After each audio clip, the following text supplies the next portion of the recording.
You got to get on a bus. Then you got to get to the hotel. All right, you got to check into your room. You got to go through all this crap. It's like, yeah, it's done for you, but it's still not like you're still sitting there. You're still in traffic. Yeah, you're still like it's still 2 a.m. You still want to be in bed, right? You're like, oh my God, I'm on some highway in Calgary right now. It's 3:30 in the morning, and we're playing against the Canucks tomorrow. Right? Like, it's not as smooth as people always think. In-game live, only on SportsGrid.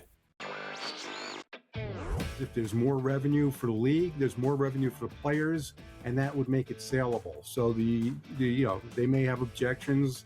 There's more risk of injury the longer the season goes. But, these guys, their careers are short. The money is good. Money would be better. So I wouldn't bet against the league expanding sooner rather than later. Newswire, only on SportsGrid. His wife and his kids were like, I kind of like this. This kind of works out for me. Hey, Daddy's a celebrity again, so I get access to things. Daddy's making money again. Hadn't made a nickel in the last 5 years. Now he's made a lot of money, so I'm sure they're good. Yeah. But all of a sudden, the prospect of Daddy being away, like he ain't cheating on you in Buffalo, I can tell you that. I live there. The Craig Carton Show, only on SportsGrid. In reality, you and I could coach Josh Allen to 11 wins. Like, it's not that monumental of a task, right? I mean, Josh Allen alone gives you 9, if not 10 wins, just because he's on the field. So we're not asking for much here. The real question is can he coach somebody? Can somebody coach them through the playoffs and make critical decisions that open the door for them to get past certain opponents? Game time decisions, only on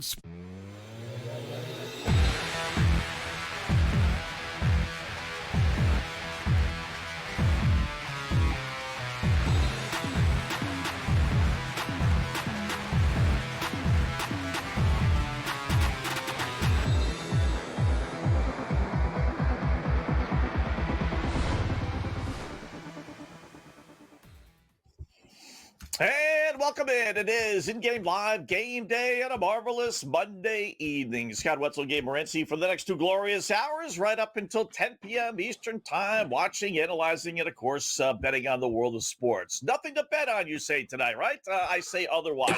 How about the number 1 college basketball against the spread team is in action tonight, tipping off here in just a couple of moments. How about a monster college basketball game in the Big 12 tipping off in about an hour or so? We got hockey to discuss, Olympic hockey. We got our final set on the women's side, no surprise. How about some second half NHL? Speaking of hockey, point totals, a little NBA futures as well with Sean Higgs, winnersandwinders.com. Mark Zinno will join us as SportsGrid host. You see it here all the time here on the grid, talk a little college basketball. And then, of course, our good buddy George Kurtz doing some hockey talk as well, some Olympic talk later on next hour. So a lot to get to. We'll get to it all, hopefully making a couple shekels along the way. First up, game time.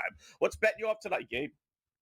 Well, first things first, as the Olympics head into their final week, NBA All-Star weekend goes down. And listen, it's easy to criticize the NBA. They give us reasons to do it. But when they're successful and things go well, I think we got to tip our cap to them. And it was an ultra-successful NBA All-Star weekend. And in fact, the numbers are in. It was the most viewed NBA All-Star game in 15 years. All right, that was the highest rated NBA All-Star game since 2011. And you know the saying, build it and they will come. Well, I think in this case is compete and people will watch. And it was competitive and people watched. It was entertaining. And I think they found out, you know what, we actually had fun on competing this weekend. Hopefully this is a sign of things to come. And something that we've talked about in the past before that I saw the Unrivaled Women do at their all-star festivities, they played one-on-one. They did it. They actually did it. And it was super cool and intense. Like, Paige Beckers, like, stormed off the court. It was, like, super intense, man, playing the one-on-one. And there were a lot of NBA players in Los Angeles this weekend that said, you know what, we saw that Unrivaled stuff, and I would do it. And it's funny because they don't want to do the slam dunk contest for whatever reason, right? They're all scared, like they don't want to not win. So I was shocked to hear as many players, Devin Booker, Anthony Edwards, bunch of players this weekend said we should do a one-on-one tournament like they did. Still have the All-Star game, but even have a one-on-one part of the event. I think it'd be a great idea. All right. Well, hopefully that carries over into the second half of the regular season as far as players taking things a little bit more seriously. So that was a little bit of a surprise last night. How about opening pickoff time? We do have some college basketball games tipping off here, so I'll start, Gabe. We mentioned at the top there, number one against the spread team is in action. And no, it's not Duke, although they're in action tonight, or North Carolina, or Houston, or any of the others, right? How about Stephen F. Austin? Yes. Laying 5.5, 4.5, 5.5, depending on where you do your shopping, at Texas A&M Corpus Christi. Stephen F., 19-5 against the spread this year, including 15-3 their last 18 games. Number one team. Not going to buck that trend. Give me Stephen F. on the road. How far can it be, right? Two Texas teams laying 4.5, 5.5 against Corpus Christi. I'm going to start off with Southern and Texas Southern. It's a real degenerate night tonight. Yes. Listen, Southern have scored 80 or more in 4 of their last 6 games. Meanwhile, Texas Southern, same thing. These guys have gotten to the 90s a couple of times. They're getting into the mid-high 80s for the most part on a game-by-game basis. The total is 152.5, so we have to pay a price for 2 subpar teams like this, but they should just go up and down the court. So let's go with they both played to the over this year. Let's go Southern, Texas Southern, over 152.5. Yep. My next one will be an under. How about under 135.5, Abilene Christian and Tarleton State? This is a night just for trends, right? I'd be lying to you if I told you I've watched any of these teams play. You take note of a couple of things here and there, but actually watch them play, no. So it's all based on trends. And Abilene Christian is on a nice little fat 7-0 under run. Good enough for me. Under 135.5, Abilene Christian and Tarleton. We're going to take we're going to go with Alcorn State here tonight. Alcorn State on their home court. They're getting 1.5 in this basketball game. Listen, these are 2 train wreck teams, man. We're talking about an 8-14 team and a 6-18 team. All right, and I'm getting 1.5 with the 6-18 team on their home court, where they've only, and I'm always amazed by this, Alcorn State, we've talked about this before, actually, because we bet their game last week. They've only played 5 home games. Like, seriously, they only played 5 home games. Like, this school must be rich because they played like 20 paycheck games to start the season at a couple of $100K each. Like, they were like a lot of big-time school sort of like warm-up games, and they racked up the money. So I don't really think they're as bad as their record is, actually. If you look, they've actually won 3 of their last 5 games in conference play. They're on a 2-game win streak right now. Give me Alcorn State. All right, believe it or not, I got the same game and the same team. Alcorn State basically picked back. They're down 6-3 in opening minutes, so you get the 3.5 if you really want to put it in right now. So getting yourself a little bonus there for us delaying this opening pickoff. Here's some more numbers, right? So Alcorn State against the spread this year, how about 14-9-1? Not bad, including, more importantly, 8-1. So they've covered 8 of their last 9, and here's the other key. Florida A&M is just atrocious on the road this year, 2-13. The 2 teams, you said it, both stink, but one can't win at all on the road. I don't know why Alcorn's not favored by a little bit more, and even now getting a couple of points. So give me Alcorn State plus some points against Florida A&M. Yeah, you know what? As you guys can tell, it's that type of night tonight on the board. Although we do have, we have Houston and Iowa State coming up a little bit later on. So Scott talked about Stephen F. Austin. Listen, these guys are on a dominant run right now. They're 23-3 straight up. They haven't lost a basketball game outright since January the 5th. And that was a 2-point loss. Like, if you look at this team, they lost by 2, they lost by 5, all right, and they lost by 2. I mean, so what? They've lost 3 games by a combined 9 points. To go to, and you know what? They played a couple of nice games. They didn't play at powerhouse in non-conference play, but they hit the road and they played some teams earlier this year. But every couple of years, the Lumberjacks show up and have one of these dominant teams. 22-3, point spread's climbing. It was like 3.5 earlier in the day. It's like 5.5 now. But I like the Lumberjacks as well. Yeah, every once in a while you see them in the NCAA tournament. You're right; they actually have a halfway decent program there. My final one will be Arkansas Pine Bluff. Like Yeah, they very good have a football decent team. athletic program there. Like they put some money Yeah. into it. Yeah, for a team that's in everyone's shadow, whether it's all the Texas team, they're actually halfway decent. So I'm gonna grab another trend game here under Arkansas Pine Bluff at Alabama A&M under 143.5. Arkansas Pine Bluff 13-10 under on the season, not too bad, but more importantly 7-3 their last 10 games, so they're definitely on an under run in conference play. Alabama A&M, how about this one? 11-1 under at home, last 12 home games. How about a third one? The series, 13-4 under. So for whatever reason, there's some kind of rivalry, Arkansas Pine Bluff, Alabama A&M. Who knows why? Don't ask. But all we know is that the unders are the strong trends in this one. Get a halfway decent number, 143.5 as well.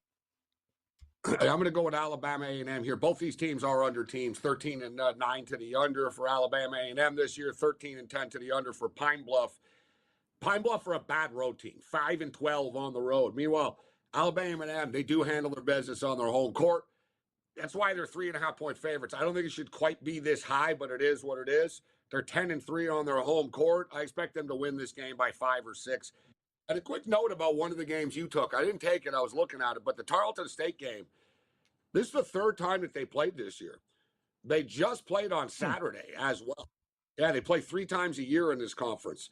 So they just played on Saturday, and Tarleton State have lost both games to them. I actually think they're going to win. I know there's the whole thing about, beating the same team 3 times and all that, but I think it comes into play here. I actually do think Tarleton State wins. Interesting. Right, opening kickoff is in. More coming up in Game Live.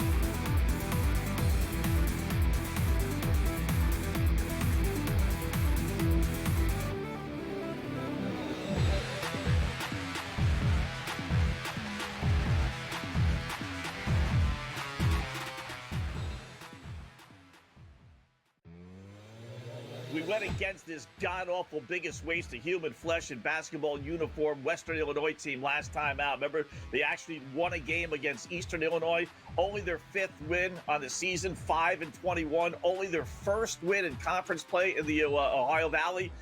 They're hosting Little Rock. Little Rock is 6-8. They're halfway decent. I mean, they're better than 5-21. In-game live, only on SportsGrid. They're probably not going to take a lot of Seattle bets. Putting Kansas City at the same number as Detroit or behind LA, way behind Green Bay, way behind Buffalo or Baltimore, who they beat every year, it feels like they are asking for Chiefs money. That would be my read on it, which I feel like usually the idea, Cam, is they never have to ask for Chiefs money. Game time decisions, only on SportsGrid.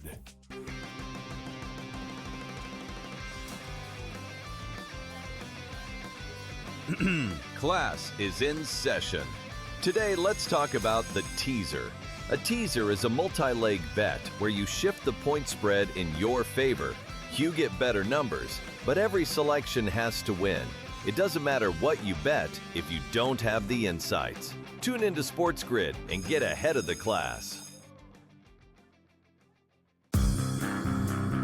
Was last night so tough for you to swallow that you now want to get rid of the owner? Yeah, that's right. Because the big bad Knicks came into town off an embarrassing loss. On a and you back-to-back. guys are flexing your muscles They about were not how flexing anything. we're back. Nope. We're back. And you lost by 50? Yeah, well, this is the problem. Let's make the owner sell the team because Man, he ducked the luxury Sixers tax. can't compete. The Craig Carton Show, only on SportsGrid.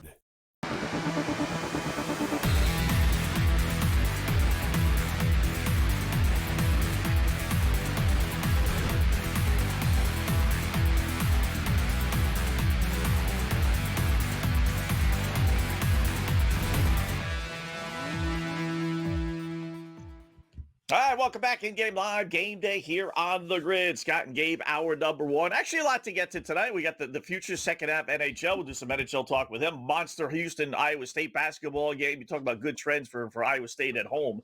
That'll be tough. That'll be a great game. And a couple little, these offshoot contests. Our opening pickoff is in. It's a degenerate special, but, I think Gabe and I both gave you some angles. So you want to put a couple shekels on these games.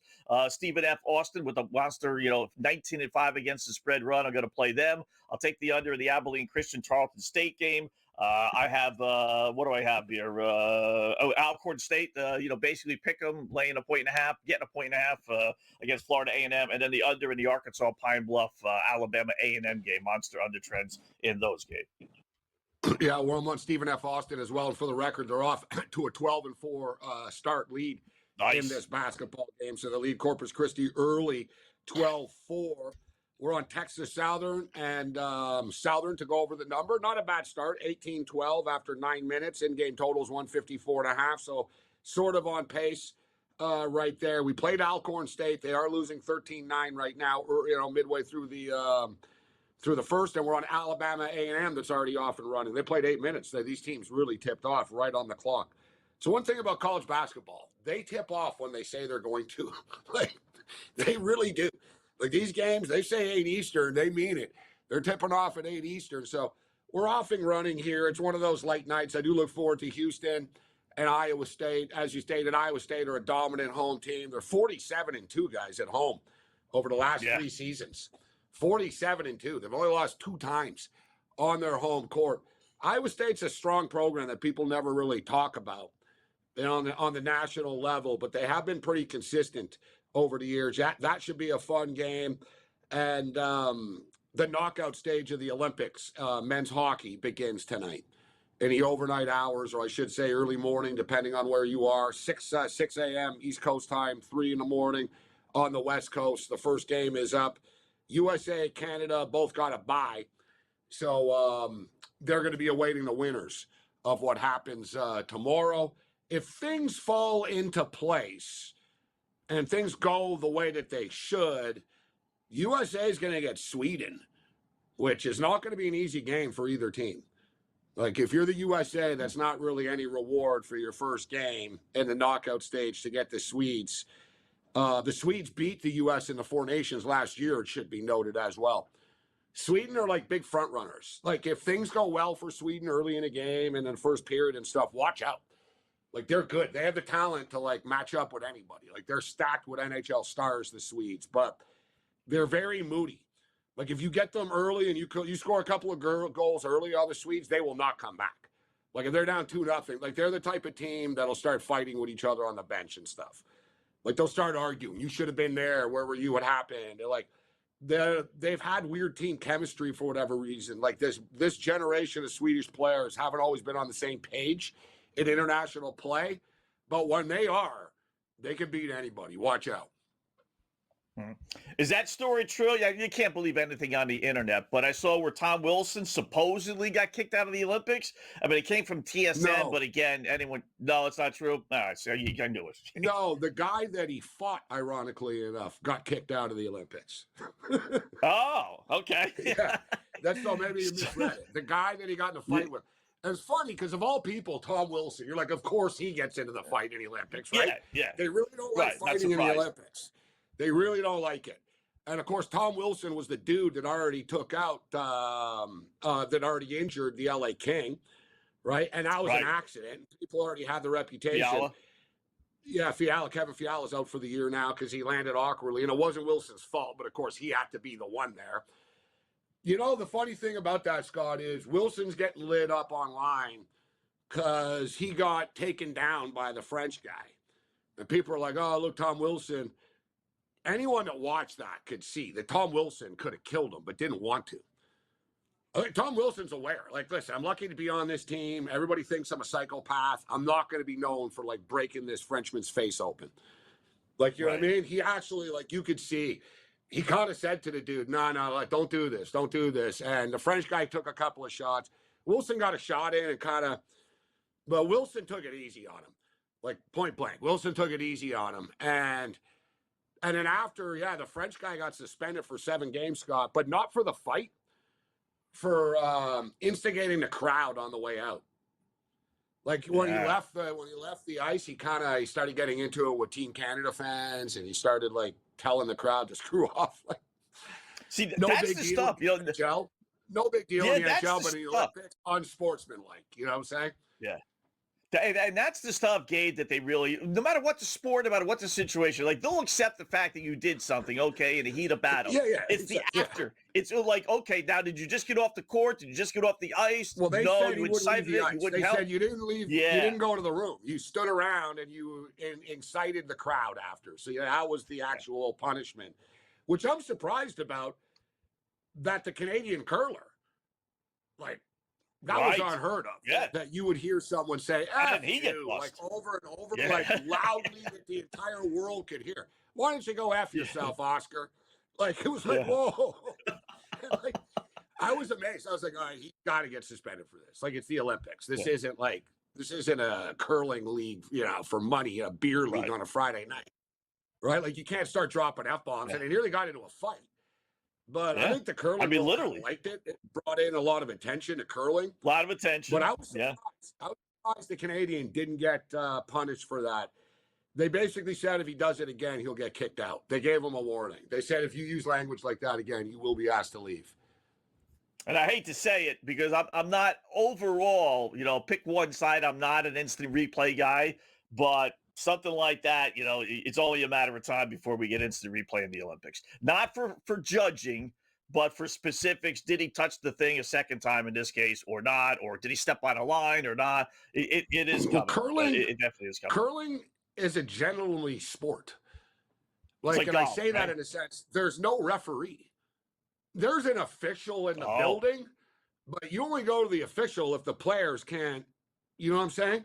Like, there's really? never controversy. Okay. What's the controversy about? You're throwing rocks. Right. You know what I'm saying? It's like, don't cross the line, right? But we didn't set up a camera, Scott, to catch cameras.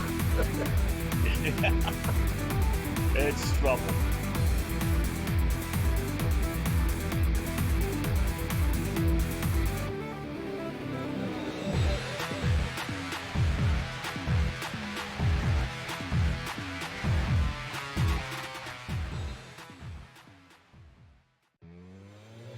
We went against this god-awful biggest waste of human flesh and basketball uniform Western Illinois team last time out. Remember, they actually won a game against Eastern Illinois. Only their 5th win on the season, 5-21. Only their first win in conference play in the Ohio Valley. They're hosting Little Rock. Little Rock is 6-8. They're halfway decent. I mean, they're better than 5-21. In-game live, only on SportsGrid. They're probably not going to take a lot of Seattle bets. Putting Kansas City at the same number as Detroit or behind LA, way behind Green Bay, way behind Buffalo or Baltimore, who they beat every year, it feels like they are asking for Chiefs money.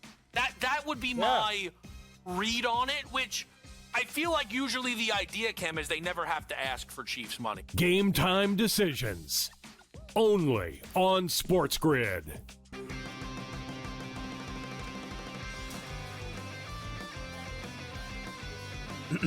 Class is in session.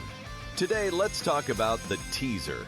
A teaser is a multi-leg bet where you shift the point spread in your favor. You get better numbers, but every selection has to win. It doesn't matter what you bet if you don't have the insights. Tune into SportsGrid and get ahead of the class.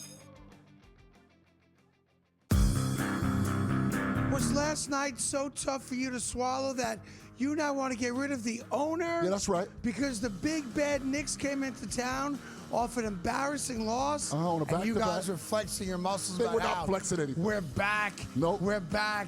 And you lost by 50? Yeah, well, this is the problem. Let's make the owner sell the team because Man, he ducked the luxury Sixers tax. can't compete. The Craig Carton Show, only on SportsGrid.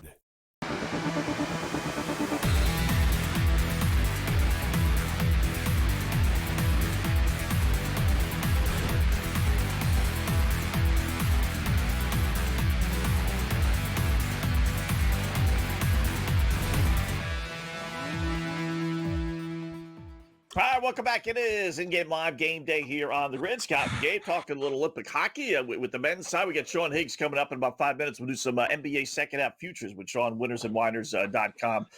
No real surprise, obviously, right? USA and Canada reaching the finals on the women's side. Did watch a good portion of the women for USA, Gabe, and it was a struggle for about about a period and a half. It was 1-0. And then just boom, the floodgates just opened, and they scored 4 goals in a matter of 5 minutes. Once they got that second goal, midway, about 8 minutes or so, I think it was left in the second period, and then, like I said, 2 minutes later, it was 5-0 ball game over. But it was a bit of a struggle, holding on to my -140 ticket. I got them in a parlay with the UConn women. I was starting to sweat it out there for a little bit, but they ended up winning 5-0. And then your girls, Canada wins 2-1. So we got the finals we figured we would have when everything is said and done. Yeah, both, in women's hockey, like the U.S. were dominant. They had like 50 shots. The shots just don't fall sometimes. That was the situation with Canada today. Canada, is a little bit deceptive. It was 2-1, but Canada outshot them 49-11 or something. It was 48-8 at one point. I think it ended up 49-11 or whatever. And they just couldn't beat the goalie. But they weren't getting great scoring opportunities. I think both teams are sort of looking ahead a little bit too, Scott. It was all right, all this anxiety, finally it's here. Let's get rid of this final game. But I'll tell you what, the number is out. We told everybody before the tournament started, we thought the U.S. women were going to be too much for the Canadian women. And I found it interesting today that Switzerland actually said after the game, they said that was the first time that we've ever played Canada that we thought we could beat them. It's kind of telling. Wow. Yeah, the Swiss said, it was only 2-1. They said, we actually, we thought we could win. And they said, we've never thought that before. They were honest. They said, that was the first time we ever nearly beat them. And they said, they're actually kind of shaky on a few instances. The Swiss are frustrated they couldn't pull off the upset. But, the number is out for the record right now for the championship game. And people ask me, shout out to our boy Fred in Buffalo. He asked about, when's the women's championship game? It's Thursday afternoon, guys. Thursday afternoon at 1:10 Eastern. 1:10 Eastern, Thursday afternoon. And the number is out.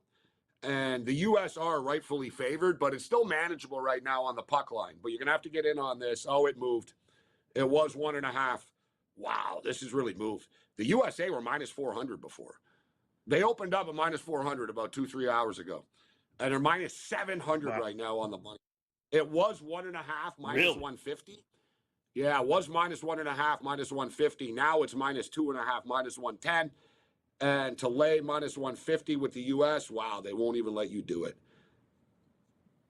They won't even let you do it. Now, that didn't. FanDuel game Scott, right now. Betting the game. Bet it now because the number's only going to go up. -450 on FanDuel right now. Wow. So if you're looking at 700, -700.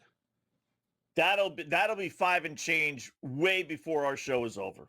By the end of this hour, I guarantee you, as we make a point of it, that'll be over 5-1. You wait and see. For some reason, they're a little slow at the whistle. And the -1.5 is -164 for the women. That'll flip as well. I'm getting this in right now. I'm going to try to. I got them up here. I got to get the women. I said before the game ended, I said, I hope it's 1.5 and not 2.5. And lo and behold, no, it was right away. FanDuel had 1.5 -150. So now I'm seeing 2.5s -110. Okay, fine. I could live with the 2.5, Scott. I think the final will be 4 or 5-0. They haven't given up a goal in 4 games, USA. 4 games. I think they've given up out of one all goal the in crazy the entire stats tournament. and stuff. Yeah, they gave up the one entire goal in the entire tournament. One. I mean, Canada didn't give up many either, though. Canada gave up same thing. I think they gave a 3 or besides the U.S. game. Besides the U.S. game, what did they lose? 6-0. What was the first one? Was it 5 or 6? The first one. 5. I think it was 5. I think it was 5. Yeah, 5. I think it was 5. 5. Whatever. Yeah. Yeah, whatever. Something like that. But I think that's amazing. The same thing. It won't be 9-0 or something, but the thing is, Canada are going to spend so much energy trying to keep the U.S. from scoring. Like the U.S. are just going to be the ones on the, pushing, and Canada's going to be hanging on. Yeah, and it's going to be hard for Canada to get scoring chances. And eventually, like, the U.S. are going to score because they're going to have all these shots on goal, and Canada's always going to be on the defensive mode. And it's going to take all their energy. That's going to be the difference. It's going to be like 40. Yeah. I got a good bet for you for this game. And when we come back on the other side, also Sean Higgs will join us as well.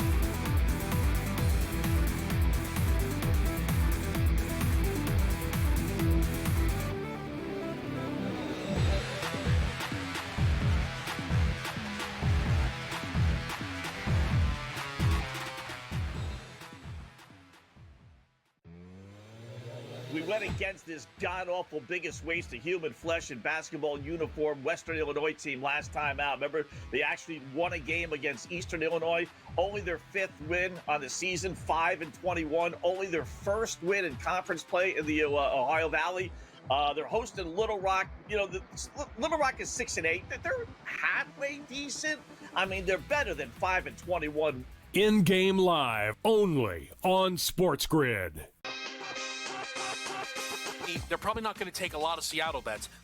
Putting Kansas City at the same number as Detroit or behind LA, way behind Green Bay, way behind Buffalo or Baltimore, who they beat every year, it feels like they are asking for Chiefs money. That would be my read on it, which I feel like usually the idea, Cam, is they never have to ask for Chiefs money. Game time decisions only on SportsGrid.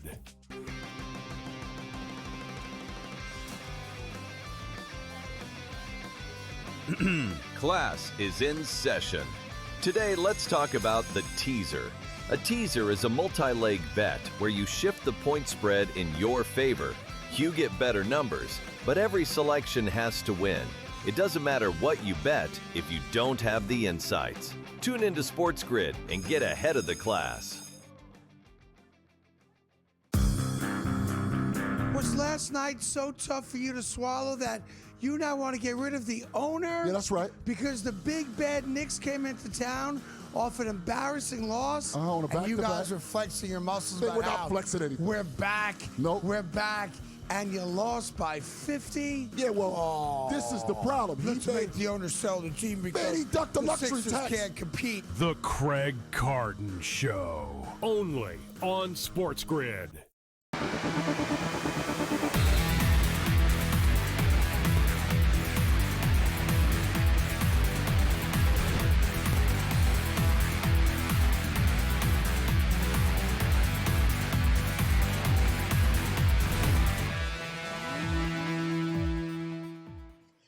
All right, welcome back in Game Live. Game Day here on the grid. Scott and Gabe on a marvelous Monday evening talking some pucks. A little NBA as well as we welcome in our good buddy Sean Higgs, winnersandwhiners.com. You see him all the time here on the grid. Sean, we were talking women's hockey. I know you got some NBA futures we're going to get to in a second, but I did find one bet. We were trying to find a bet we could bet on USA women without laying 7-1.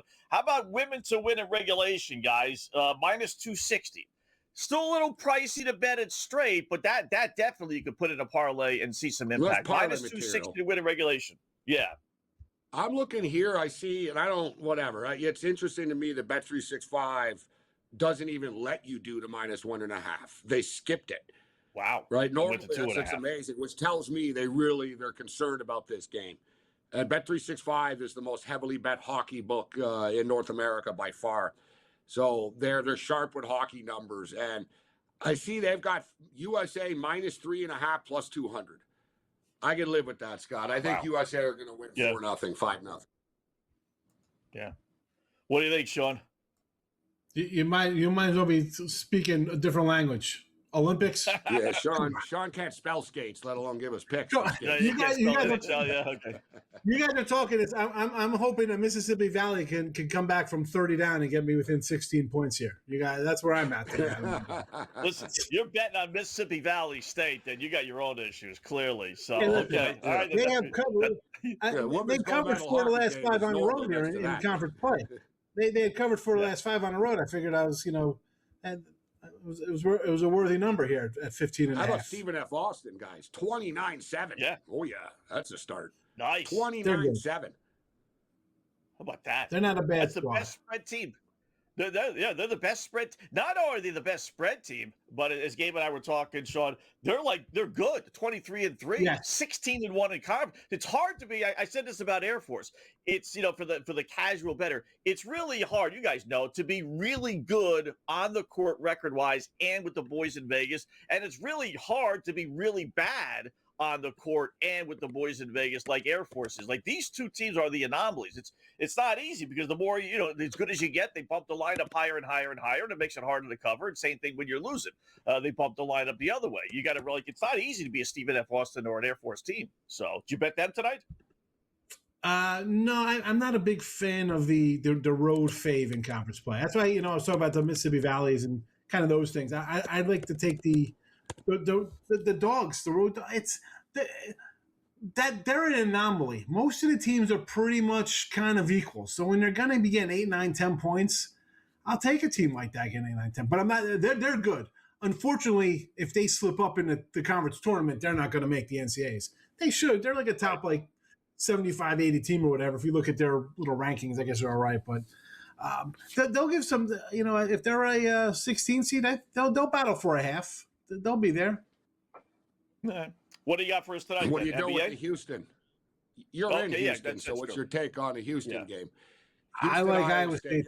He's in the Houston area. I got Iowa what are your State thoughts on the Cougars? I like Iowa State.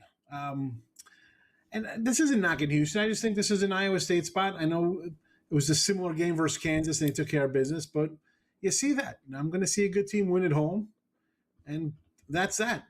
Houston's got, what, 2 losses on the year? It's not like they're bad, but 2.5.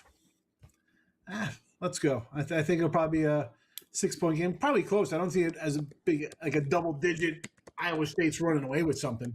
But it's one of those spots where not that the team's due to lose, but I think Iowa State's as competitive as the Houston is. I'll take them at home here. It's a home game. Let's go. This is one of their tougher games, too. Houston Cougars are great, but look, they lost to Texas Tech on January 24th, and since then, they played TCU, Cincinnati, UCF are okay. I'll give them that, but all right, they beat BYU, but they played Utah, they played K-State. This is their first tough game in about 2.5, 3 weeks, and they lost the last time they played a really good team on the road at Texas Tech. So this is a big test for them, and don't look now, but they're hosting Arizona in their next game. Next, yeah. You're not going to look at it and sort of like that. Yeah, so they got a home game. Can almost see them losing this game and then beating Arizona on Saturday at home. Yes, that's like I said, Texas Tech's a good team, right? We could admit to that they're a legit team that could win. So yeah, you're going to come here, lose on this one. It plays out exactly the same. I think there's value at Texas Tech at 25-1 to win it all. Those are pretty good odds for a team as good as they are. Exactly. It's not like you're not battle tested. You're playing Iowa State, Kansas, and Arizona and Houston in conference. Those are 4 pretty good teams. Kansas, we could say what we want. Their best player wants to sit out games or whatever. They still found a way to beat Arizona too without that guy. But like I said, they lose here, they beat Arizona, and probably in a dogfight in Kansas. What about Arizona? You brought it up, right? They lose to Kansas, albeit on the road, but still you lose to Kansas without their best player, and then you go home and you lose to a good Texas Tech team. I watched a good portion of that game. You're right. The Toppin kid is unbelievable. I got a ticket on them from the beginning of the year to win it all. But that's 2 in a row now for Arizona. And you still got a bunch of monster games coming up. It's the Big 12. Everyone does have this gauntlet. Your thoughts change on Arizona at all, Sean? No, listen, you're undefeated. You're going to lose a game or two. And Texas, let's be honest, that line was 9, and you're looking at that boy, they're begging to take Texas Tech. I didn't play that game. Yeah. 9 looks way too easy to take. I thought it would be Arizona win by 15 or something, pull away. I was like, I can't even play that game after that. But I'm not taking points off of them losing Texas Tech. How do you take points away from that? Arizona's still a young team. And Tech, you've seen them beat Houston, who's a legit title contender. It's not like it's some flubby loss to, if they lose Oklahoma State or somebody, you'd be like, oh, what happened there? They're losing to some low, Kansas State or something. Guys. Michigan at Purdue. Yeah. Michigan at Duke on Saturday. You want to talk about a week for the Michigan Wolverines? Yeah. You're going to go to Purdue and North Carolina this week. And I'm not surprised.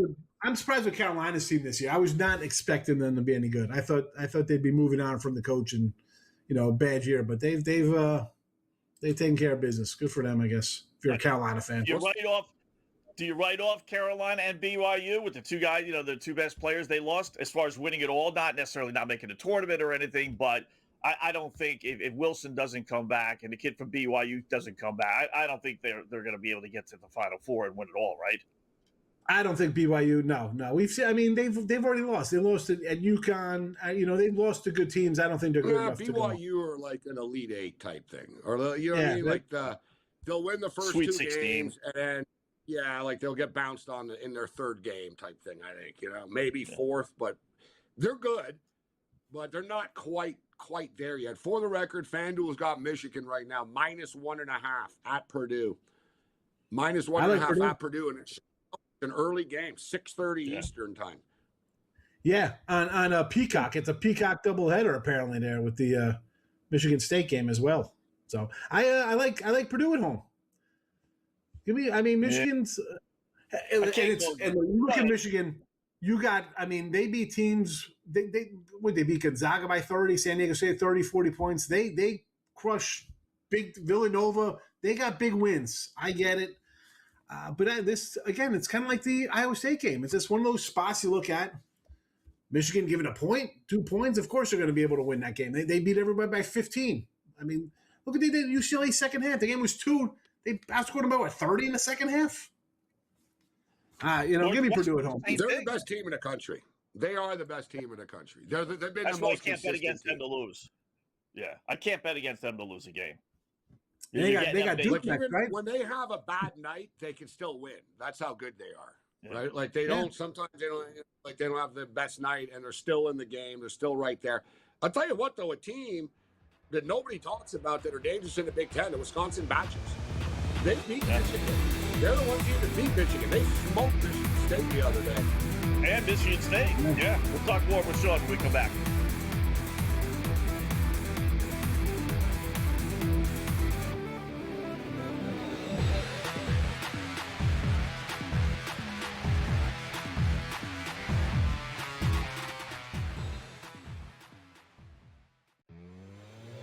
We went against this god-awful biggest waste of human flesh in basketball uniform Western Illinois team last time out. Remember, they actually won a game against Eastern Illinois. Only their 5th win on the season, 5-21. Only their first win in conference play in the Ohio Valley.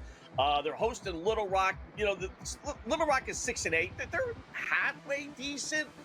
They're better than 5-21. In-game live only on SportsGrid. They're probably not going to take a lot of Seattle bets. Putting Kansas City at the same number as Detroit or behind LA, way behind Green Bay, way behind Buffalo or Baltimore, who they beat every year, it feels like they are asking for Chiefs money. That would be my read on it, which I feel like usually the idea, Cam, is they never have to ask for Chiefs money. Game time decisions only on SportsGrid.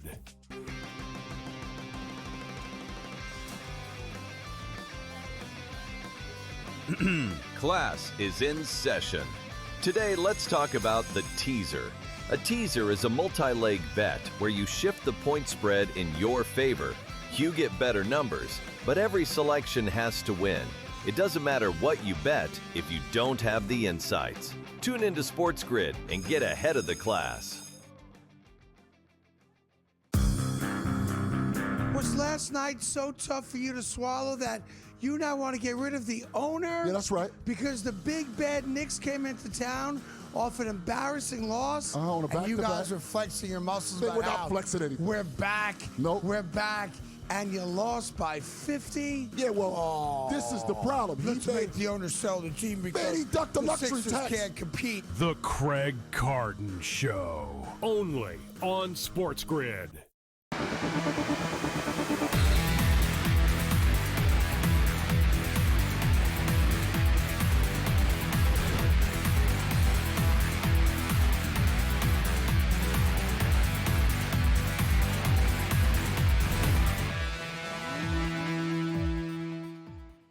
All right, welcome back in Game Live. Game Day here on the grid. Scott and Gabe talking with Sean Higgs, winnersandwhiners.com. We got some NBA future plays just to touch on a little college basketball. Give me your thoughts, Sean. I can't believe our guy Gabe got fired over the weekend. Our Kansas State guy. Jerome Tang. He rips the club. It says it's an embarrassment and everything else. We talked about it last week, right? And then a couple of days later, they fire him because they say this was their excuse. And you could fire the dude, I suppose.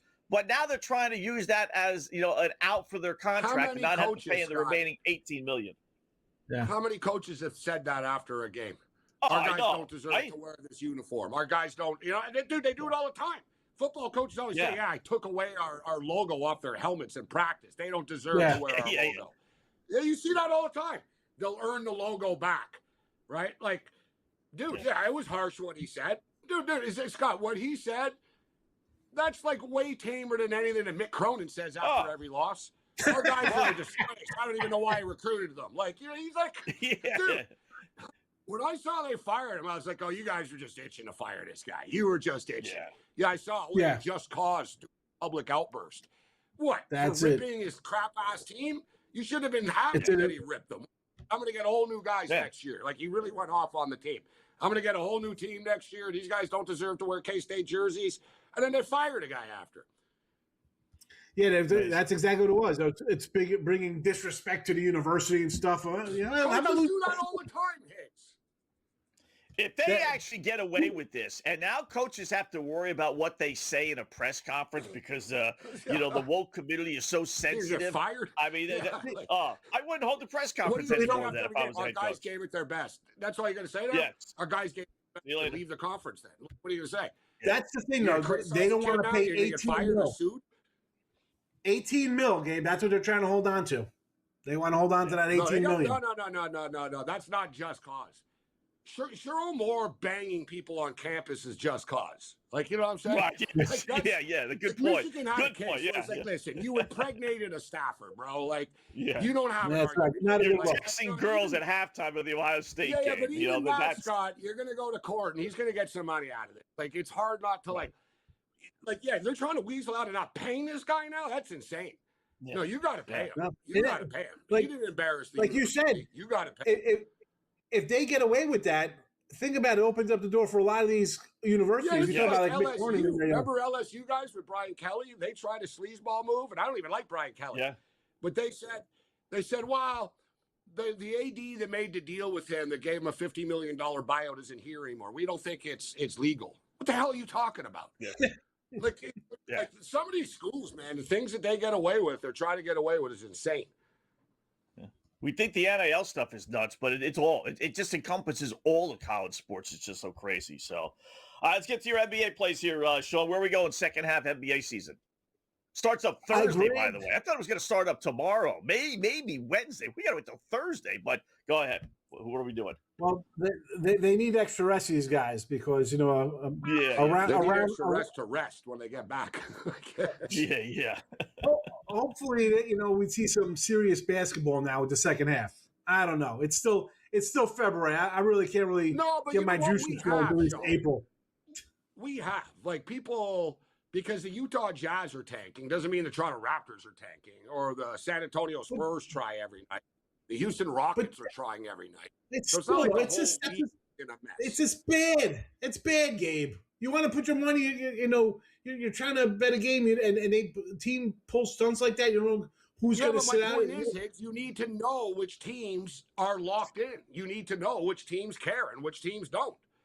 It's pretty simple. But I don't. Yeah. You got a few of them. You got a handful of them, and I like. So I'm going to go down a little line a little bit, trying to grab guys. Spurs to win the West at plus 850, and they've beaten the Thunder a few times. Now, granted, it's regular season or guys are out or whatever the case may be. You know what? Come the playoffs, you're going to have that in the back of your heads like we've done this before, right? You're at plus 850. How the heck are you going to bet on the Thunder or Denver or whatever? I'm not going to take the odds-on favorite. I'm going to try to find a little bit of a, in my mind, something I could possibly get there, and I think they could get there. They've Wemby's improved. How about MVP for him is 35-1? I could make a case for him here.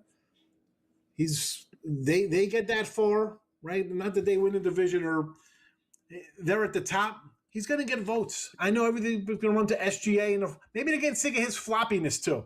Maybe they get a little annoyed at him as being junior floppy with his throwing themselves into players for foul shots, and they go, you know what? I will give it to somebody else this year. Why not a guy averaging 25 and 12 and maybe, a face of the league type guy himself? So 35-1 for Wemby. Listen, I'm high on the Spurs too. I like them. Yeah. I like them from a back. And I joke Wemby. I say Wemby's like he's Sean Bradley. I mean, he's him. He's Bradley and like UA Blob together or something. But no, the kid's tremendous. 35-1 at a team that could be a 2 seed or something. And I know it's not supposed to count. They're only 2 behind OKC. Yeah. That's what I think. Again, that's what I think. 850 to win the West. It's possible. It's possible, and he's going to get some votes. It's got to go through him. He's the leader of that team. They're going to win like a round, then get into the second round type thing, but they haven't been in the playoffs before. He's haven't been in the playoffs. Castle hasn't been in the playoffs.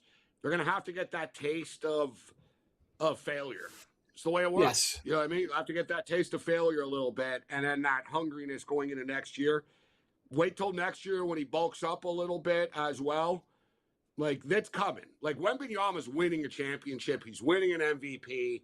It's all coming. So, like, I think you just do it every year for the next 3 years, and you cash in eventually. Right. You're going to grab one at good number. I figured, you know what, though? Again, I look at the numbers. I'm not going to jump on a favorite here. I did for the Eastern, I did a conference finals matchup of Pistons and the Knicks for plus 650. I think the East is just a mess, but those two teams look pretty good. Cleveland, I don't know. They had their chance, I think. I think that's not a good team going forward. The Knicks somehow, these guys just win games. I'm not even a Knicks fan. I'm like, these guys, but there they are, busting their balls every single night, playing hard. Them in Detroit, Kate Cunningham. What's your say about that kid? Looks pretty solid. Good.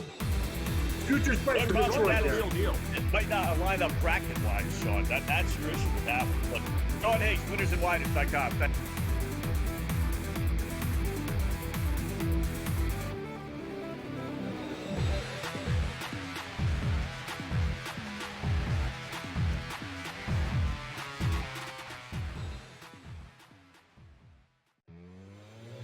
We went against this god-awful biggest waste of human flesh and basketball uniform Western Illinois team last time out. Remember, they actually won a game against Eastern Illinois. Only their 5th win on the season, 5-21. Only their first win in conference play in the Ohio Valley.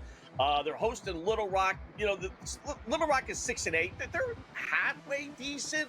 I mean, they're better than 5-21. In-game live, only on SportsGrid. They're probably not going to take a lot of Seattle bets.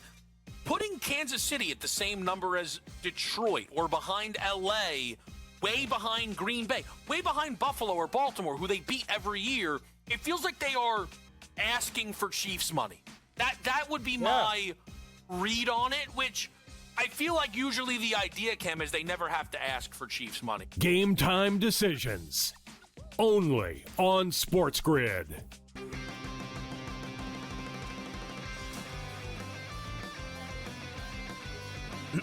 Class is in session. Today, let's talk about the teaser. A teaser is a multi-leg bet where you shift the point spread in your favor. You get better numbers, but every selection has to win. It doesn't matter what you bet if you don't have the insights. Tune into SportsGrid and get ahead of the class. Was last night so tough for you to swallow that you now want to get rid of the owner? Yeah, that's right. Because the big bad Knicks came into town off an embarrassing loss. On a and you guys back-to-back. are flexing your muscles We're about not how flexing anything. we're back. Nope. We're back. And you lost by 50? Yeah, well, this is the problem. Let's make the owner sell the team because Man, he ducked the luxury Sixers tax. can't compete. The Craig Carton Show. Only on SportsGrid.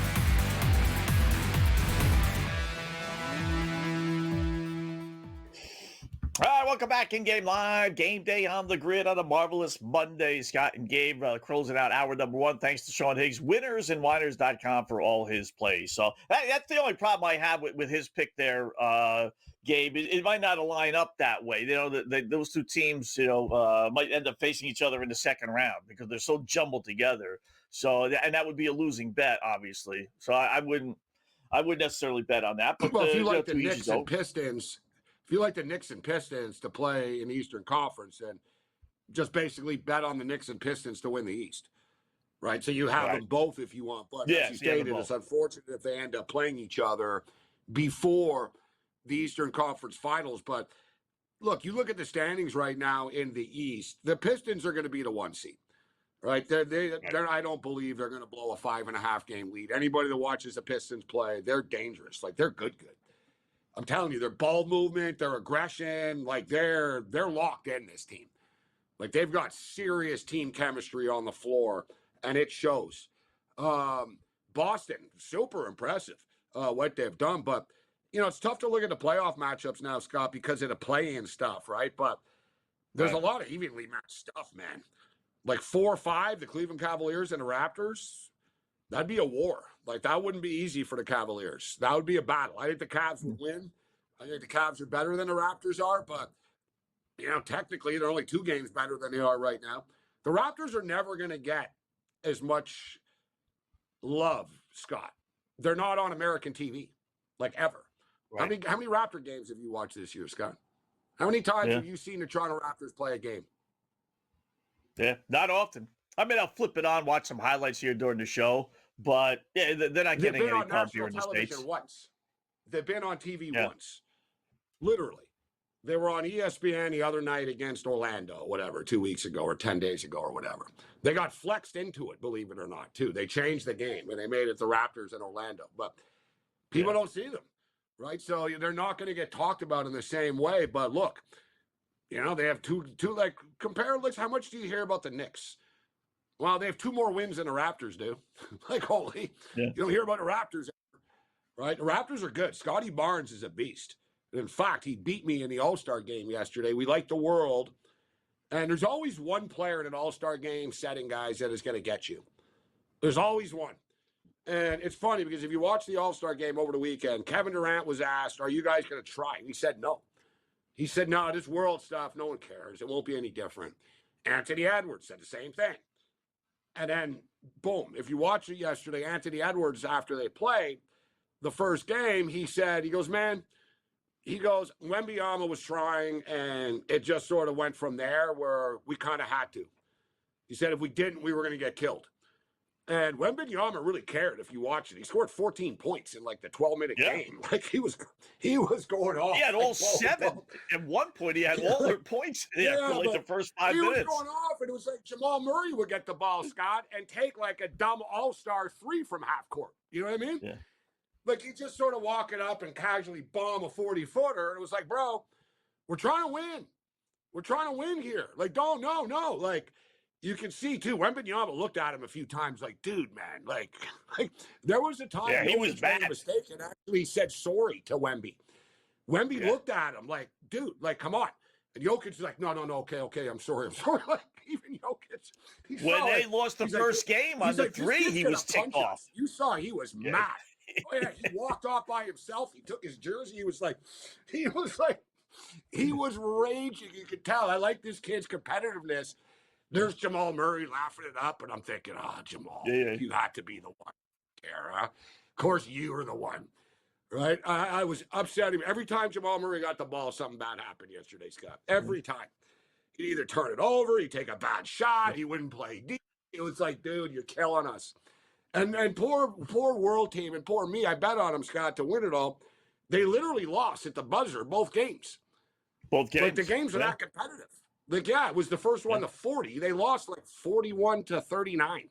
And then they lost 42-40 in the other one. Like, they were that 41-39, whatever, like 42-40 actually it was. They were that close and competitive. So they were fun. We were just on the wrong end of it. Yeah, I had stripes, I swept the board on Saturday, which was cool. I won the slam dunk contest, the skills competition, and the 3-point contest. But That feels like it's 2 years ago, considering all my losses since then. The Olympics haven't been kind. Yeah. Well, you bet all kind of crazy stuff with the Olympics. God bless you on that stuff. Yeah. I'll bet the hockey. Dude, I've lost money on cross-country ski races and stuff like that. Yeah, goofy stuff. All right, hour number 2 coming up here on the grid.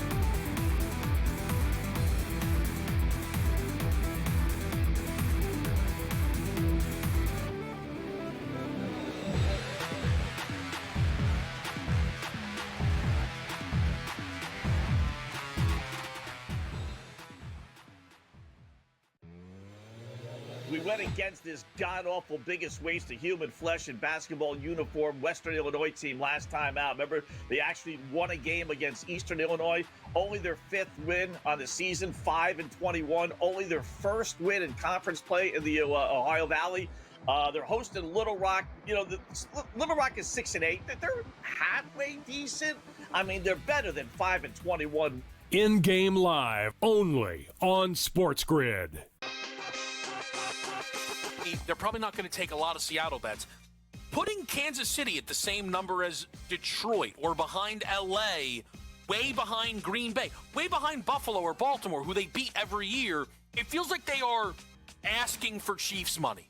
That would be my read on it, which I feel like usually the idea, Cam, is they never have to ask for Chiefs money. Game time decisions, only on SportsGrid.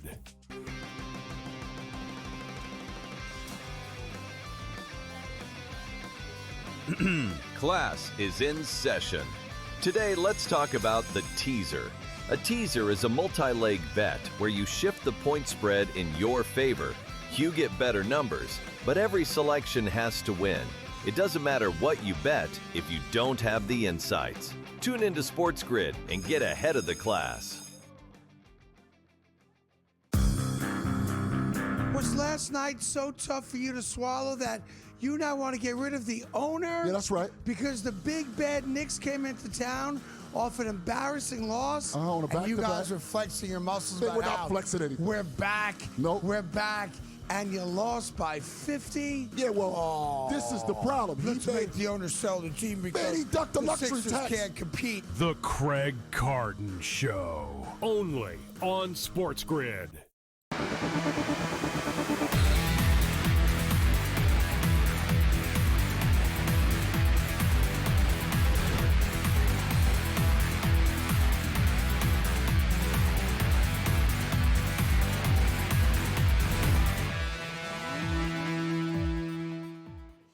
All right, welcome back in Game Live. Game Day here on the grid. Hour number 2, Scott and Gabe. We got a busy second hour. Mark Zitto coming up here in a couple of minutes. Break down that Houston-Iowa State game, which tips off in a little bit. Then we got George Kurtz, do a little hockey, Olympic hockey, and NHL hockey with him at the bottom of the hour. Real quickly, Gabe, let's throw this out there before we bring in Mark. Mark, hold on the line. Late night pickoff time. I'm going to grab Iowa State laying the 2.5, and I'm going to go with the under as well, minus 134 or 134.5. I don't think it's going to be a high-scoring game. This has got 65-60, really.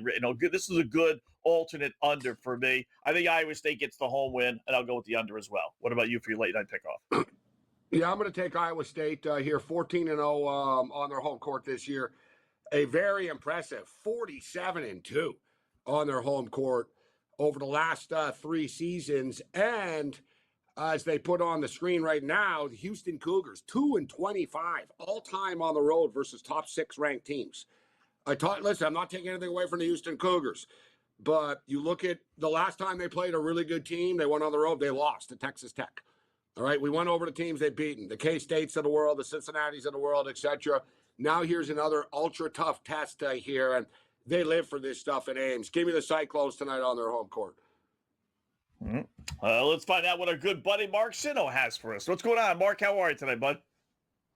Gentlemen, great to be with you. Great time of year. Look, and Houston is going through it right now. Look, the top 5 teams in the Big 12, okay? And I'm talking about Houston, Iowa State, Arizona, Kansas, and Texas Tech. It's probably the deepest top 5 of any conference in the country. And each one of these teams has had to go through this scheduling stretch where it's just like a murderer's row of 3 or 4 games. And this begins it for Houston. Again, Iowa State on the road. They get Arizona at home. Then they got to go to Fog Allen to face Kansas. So this is a real litmus test here for the Houston Cougars and how deep they can go in the NCAA tournament.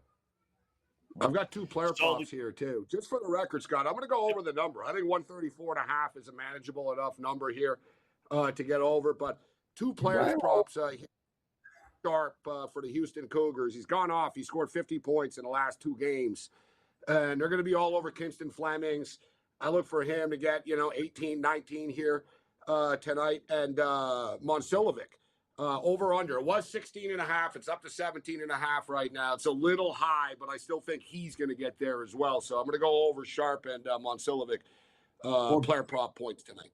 Dave, let me add in this because the one play I had in this game was Houston's team total under, 66.5, 67.5. You know how many times Iowa State at home has given up more than 70 points this year at home? Once. And it was in a blowout win over Oklahoma State. They gave up 71. They never give up 70 at home. And the idea that you guys are both on Iowa State means that, guess what? Houston isn't going to approach 70 here. So I think the smart play here is just to, there's a world where I think, Houston can win an over game. I'm not sure Iowa State does, but I think both teams got a good shot to win an under game. And if Iowa State is going to have a chance in this thing, they've got to limit Houston's scoring. Plus, with Houston's pace, being one of the slowest in the country, I think this is an ideal spot to go under their team total. For it to stay under, both teams are going to have to stay under 70. Yeah. Yeah. Right? Like 69, 65 gets you there, right? 68, 67, and in that ballpark, et cetera. So, yeah, both teams are going to have to be in the low 60s for this thing to stay under the number. But I think they can get into the high 60s here. I think Iowa State can crack 70 too. 71, 67 type of game I see this as. We've seen some weird scores with Houston this year. They are an under team, but they also have that anomalies of just going up and down the court. Sampson, just for whatever reason, decides to let him play. Just go ahead, go knock yourself out. I don't know if that'll be this game. That's why, Houston doesn't generally come at the number, guys. They're either 5 to 10 points lower than a number or 10 points over the number. It's the weirdest thing. And I bet him I bet him every single under. Rarely do I have to sweat it out. I'm either over by halftime because it's 45-40. They decide to run up and down the court for some goofy reason, or it's 25-20. And unless something crazy happens second half, I don't have to sweat it out. So the question I have for you guys is, go ahead. No, I was going to your point. You're right. Houston can play. It's almost like a chameleon style. They play generally really slow. But the idea, they scored 103 at home against Arizona State, right? They scored 79 at home against UCF. I mean, they can play games they scored, 99 against New Orleans, 94 against Arkansas in a game in a neutral site game. But they can get up there and score if they have to. That's why don't forget they don't have to often, Mark, right? Because they're up by so many points. So they take the pedal off the metal often. I think it's so pivotal for Iowa State to keep them under their team total. I think there's a world where Houston can win this thing 66-62, but I'm not sure if this thing goes over that Iowa State wants to try to keep up with Houston's level of scoring if the game goes that way. The question I have for you guys is, is this Big 12 going to take the wind out of the sails of the eventual champion conference tournament wise and not have anything left for the NCAA? Or is this going to be something that they could use and say, okay, we played big time matches time after time after time? I just wonder if it's going to wear them out, the eventual champion, or is it going to help them? I think a lot of that depends on the draw for some of these teams and how they get. I mean, in theory, the 5 teams I mentioned, is there a world where any of those teams are below a 4 seed? I have a hard time believing any of those 5 teams are below a 4 seed, right? So, I mean, the draw would be critically important. And there's, the NCAA tournament selection committee doesn't like to put these teams in front of each other before the Sweet 16, right? So these teams wouldn't have to bump up against each other until after their first 2 games. And so I think they'll go out of their way to try to make sure that they're not anywhere near each other. The reality is, though, is that, again, with all 5 of these teams, if they're a 1, 2, or 3, or a 4 seed, they're going to have a pretty direct path to the Sweet 16. They're going to have a tough time seeding teams this year for the first time. There's actually so many good teams, right? And just that difference between, all right, who's a 4, who's a 5, who's a 6, etc. It's going to be a fascinating bracket to see how it turns out. This is And it's not wide open because it's like, oh, nobody's good. It's like, no, it's wide open because there's literally like 10 to 12 teams that could win the championship. I'd say probably 6 to 8. But, look, and there's you know what I mean? There's a lot of majors that are going to make some noise. More than a handful of teams.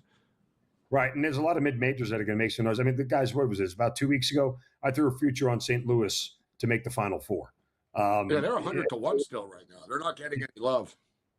I didn't take them to win the whole thing. I took them just to make the Final Four. I figured winning 4 games was in their shooting capacity, and the idea that they may only run up against 1 or 2, depending on where they are, 1 or 2 real Power 4 powerhouses that they may run up against. But here's the real key for the Billikens. They got to get to that 6 line or higher. If they're a 7 seed and end up having to play a 2 or a 1 in the second round, they may be dead in the water. Yeah, you want to, and obviously you want to avoid the 8, 9 too. But that even the 7, you have to face the number 6 would be ideal. Right. Yeah, I looked it up. I did my own little bracket thing here. Right. You got 22 conferences that are going to be one bid no matter who the champion is. And I ran down all the others, guys, and I did the absolutes, and I still had 8 or 9, depending on what the Miami of Ohio does, at-large bids that are up for grabs. So, if you would have asked me this a month ago, I would have said, man, there's going to be 50 teams for 37 at-large bids. In reality, though, these teams are starting to fall apart. You'll get some SMUs and Ohio State or USCs that might not get in. But like I said, I had 8 teams, eight slots to fill with all these bubble teams. So I don't know how much arguing there's going to be realistically in what everything's said and done. I think, look, the Big Ten is probably gonna get 10 or 11 teams in. I see 10 or 11 right now. Michigan, Illinois, Purdue, Nebraska, State, Wisconsin, UCLA, Iowa are probably all locks. Iowa State's on the fringe. Indiana's on the fringe. USC on the fringe. But, I think when you get to the SEC, you're going to talk about another 8 to 10 teams getting in. Yeah, I don't know. I don't know if we're going to get that many. If you're right, then my 8 or 9 gets blown out of the water out of 2 conferences. But out of Indiana, Ohio State, USC, UCLA, Iowa, I have them all as bubble teams. I think you're going to get 2 or 3. We'll talk more about it, Mark, if you got a second chance to come back with more college basketball talk.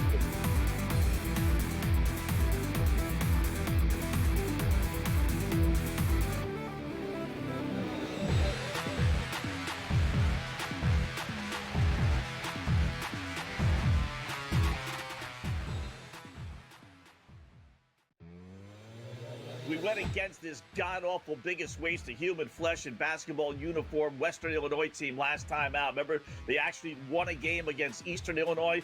Only their 5th win on the season, 5-21. Only their 1st win in conference play in the Ohio Valley.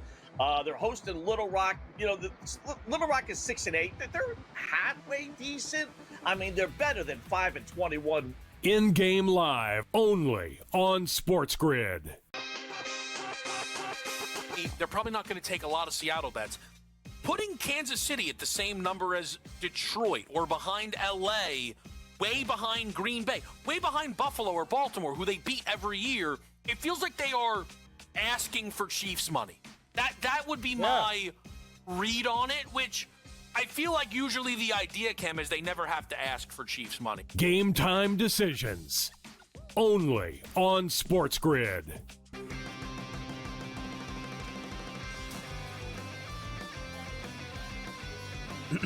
Class is in session. Today, let's talk about the teaser. A teaser is a multi-leg bet where you shift the point spread in your favor. You get better numbers, but every selection has to win. It doesn't matter what you bet if you don't have the insights. Tune into SportsGrid and get ahead of the class. Was last night so tough for you to swallow that you now want to get rid of the owner? Yeah, that's right. Because the big bad Knicks came into town off an embarrassing loss. On a and you back-to-back. guys are flexing your muscles They about were not how flexing anything. we're back. Nope. We're back. And you lost by 50? Yeah, well, this is the problem. Let's make the owner sell the team because Man, he ducked the luxury Sixers tax. can't compete. The Craig Carton Show, only on SportsGrid.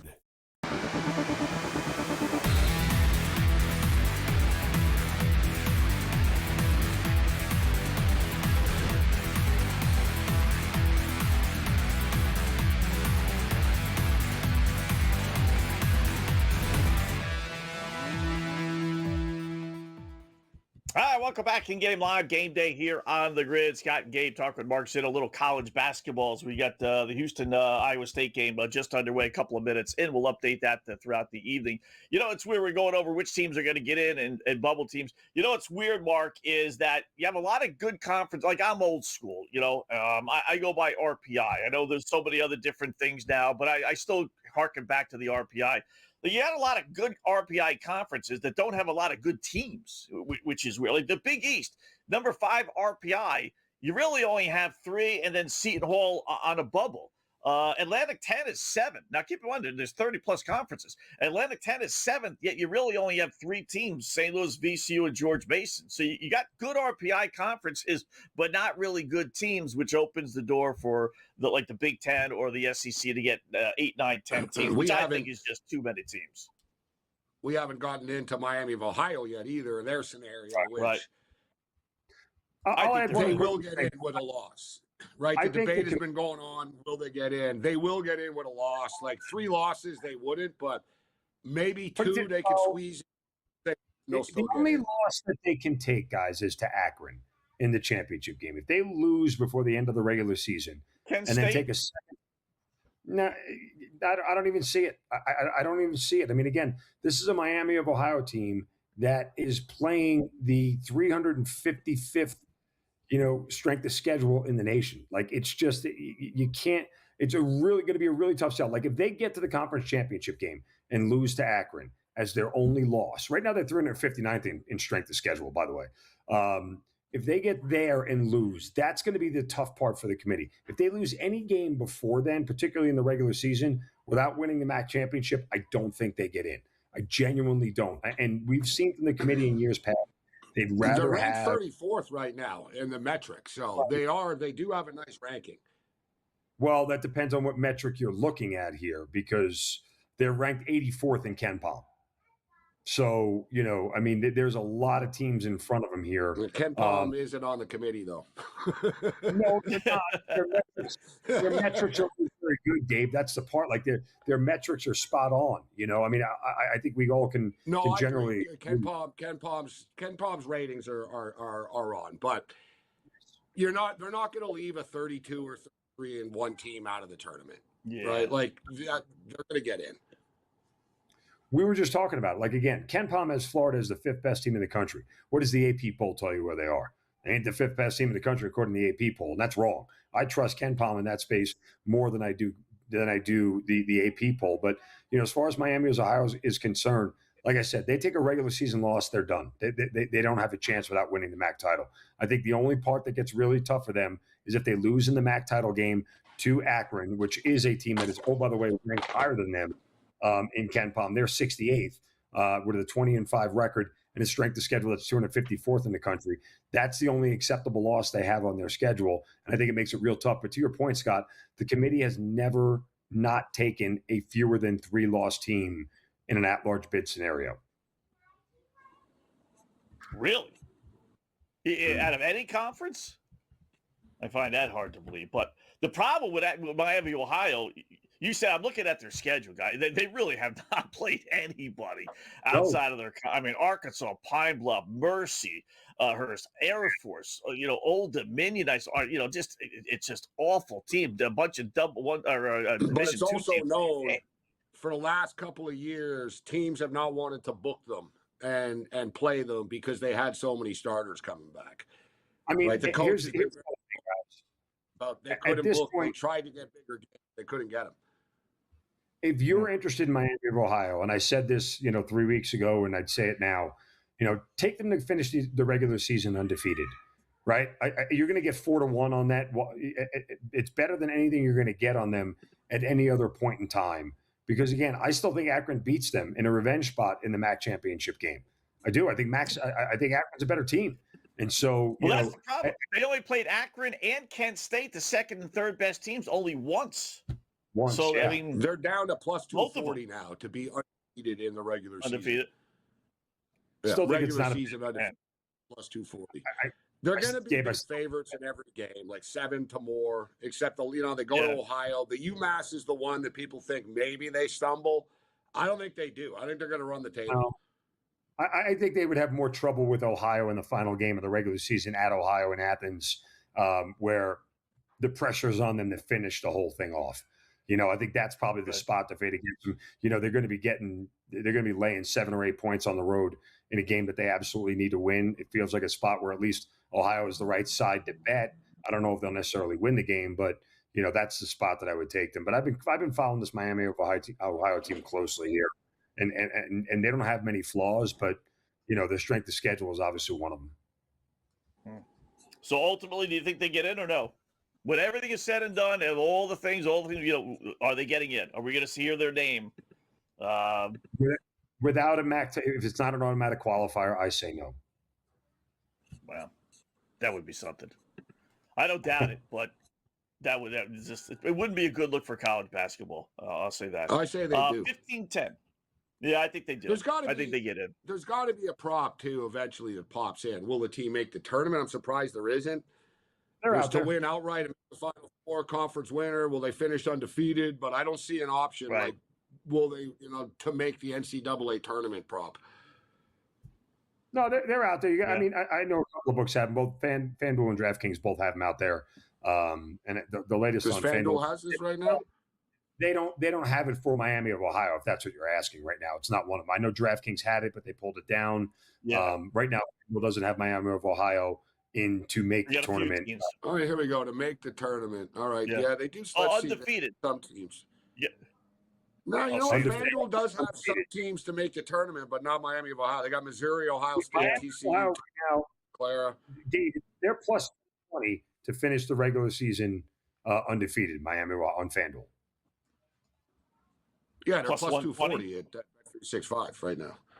Yeah, so they're out there. I don't even see it on my FanDuel. It's just so goofy. So be a state thing, depending on who's logged in. Listen, they've been so dominant. They have a better price at FanDuel right now. They've got Miami, Ohio, plus 320. Plus 320. We want to beat it. That's not bad. Mark, good job, man. Appreciate it.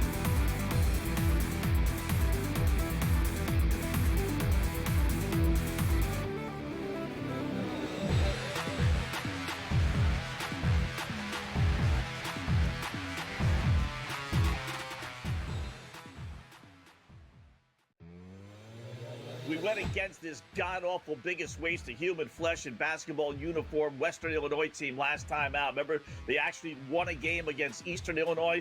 Only their 5th win on the season, 5-21. Only their first win in conference play in the Ohio Valley. They're hosting Little Rock. Little Rock is 6-8. They're halfway decent. I mean, they're better than 5-21. In-game live, only on SportsGrid. They're probably not going to take a lot of Seattle bets. Putting Kansas City at the same number as Detroit or behind LA, way behind Green Bay, way behind Buffalo or Baltimore, who they beat every year, it feels like they are asking for Chiefs money. That would be my read on it, which I feel like usually the idea, Cam, is they never have to ask for Chiefs money. Game time decisions. Only on SportsGrid.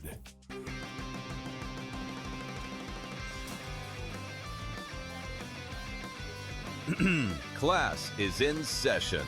Today, let's talk about the teaser. A teaser is a multi-leg bet where you shift the point spread in your favor. You get better numbers, but every selection has to win. It doesn't matter what you bet if you don't have the insights. Tune into SportsGrid and get ahead of the class. Was last night so tough for you to swallow that you now want to get rid of the owner? Yeah, that's right. Because the big bad Knicks came into town off an embarrassing loss. On a and you back-to-back. guys are flexing your muscles. We're not flexing anything. We're back. Nope. We're back.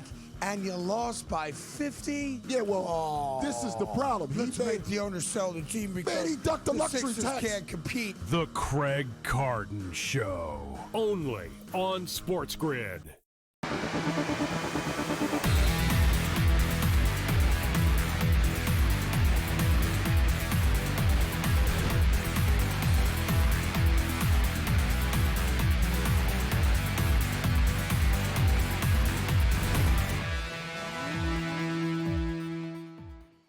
All right, welcome back in Game Live, Game Day here on the Grid. Scott and Gabe, thanks again to Mark Zino for joining us. Do a little college basketball talk with him. We got George Kurtz, SportsGrid host, coming up in about 5 minutes. We'll do some Olympic hockey and some NHL second half over/under point totals that we can get to here in a sec. Let me just update first up the college basketball.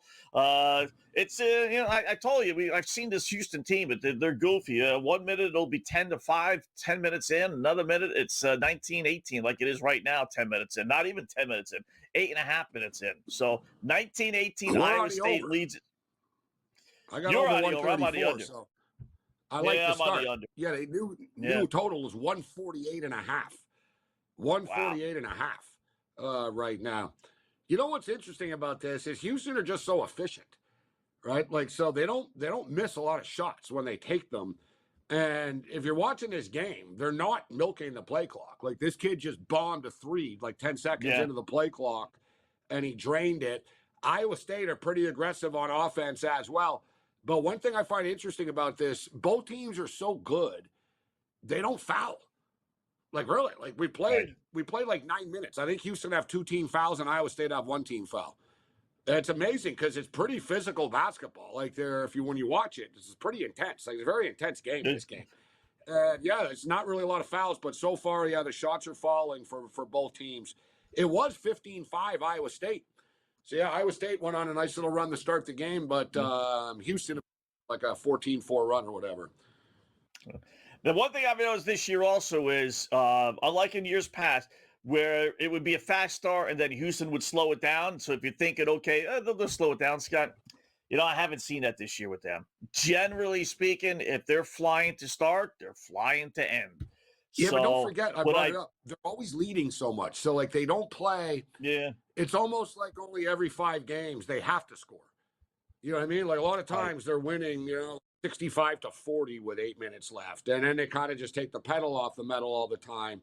But I also think that Kelvin Sampson has learned a little bit over the last couple of years. Because you want to talk about someone who's been knocking on the door for a while now. It's him.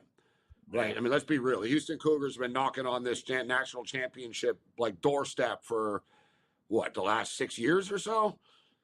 Like it's every realistically year. It's 5-6 years. Houston. Oh yeah, don't forget about Houston, right? And they made it to the title game, I guess, right? They made it to the title game. They made it to the Final Four a couple of times. But what's been their problem, Scott? They can't score when they have to. In the past, it was like, yeah, we play great defense, but we're also stuck at 58 points offensively. I think he caught on. I've got to open it up a little bit. I've got to be able to score 74 points to win a title. You can't, no team that wins. If you look at the metrics, and Mark Lawrence has that great recipe of like national champion basketball. And I remember it off the top of my head, it's ingrained, but you don't win unless you score 74 more points a game, Scott, point blank. Like, you want a set in stone number. No team has won a national championship scoring less than 74 points since, like, whatever, dude, pre-shot clock. You know what I'm saying? Maybe even Virginia squeezed it out, and even they were scored. I think they might have scored 72. It's like literally 22 of the last 25. You got to score 74 or more. You got to be able to score, right? How many times have we seen, like, Virginia did it once? I'd like to look up how many points a game they averaged that year that they won. They did kind of grind it out, but how many teams have grinded it out, Scott, in our lifetimes? Not many, bro. It doesn't work. Yeah. You can't grind it out for 6 games in a row. Eventually, someone's going to score on you. Yeah. You can beat the lesser teams, but when you get to the big boys, you could try and play all that defense in the world, and it's just, the really, really good teams can hit shots with hands in their face. The other teams can't. Yeah, and they play defense, if you're not going to keep up. So, like, and they play defense. So they do both. Yeah. Yeah, I thought they were going to win it last year. When they got by the Dookie Pukies, I thought they were going to win it last year, and they found a way not to win. Yes, last year they made it to the final, was it? There's so many of these things. I think they did. Who did they lose? It was Florida. Yeah, it was Florida-Houston. It was Florida-Houston in the final. Yeah. So, they had a chance to win. On the door. Like I said, he'll be right back. I mean, Houston are going to be, they're going to be playing to get into the Final Four type deal. But the thing is, not everybody can make the Final Four this year. There's going to be some good teams, man.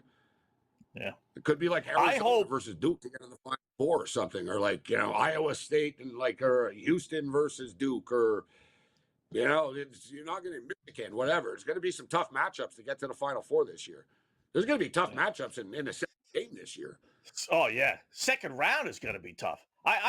Honestly though, I only think there's about 8, maybe 10 teams that can actually win it all. I think there's like 30 that could probably get to the Sweet 16. 6 to 8. But I don't think ultimately. Kinda, really. You know what I mean? Yeah, maybe even that. Yeah, but just even all the upstarts we're not even talking about. The Cinderellas, not taking that up, right? Oh yeah, this team, that team. Like, there's going to be a couple of surprises.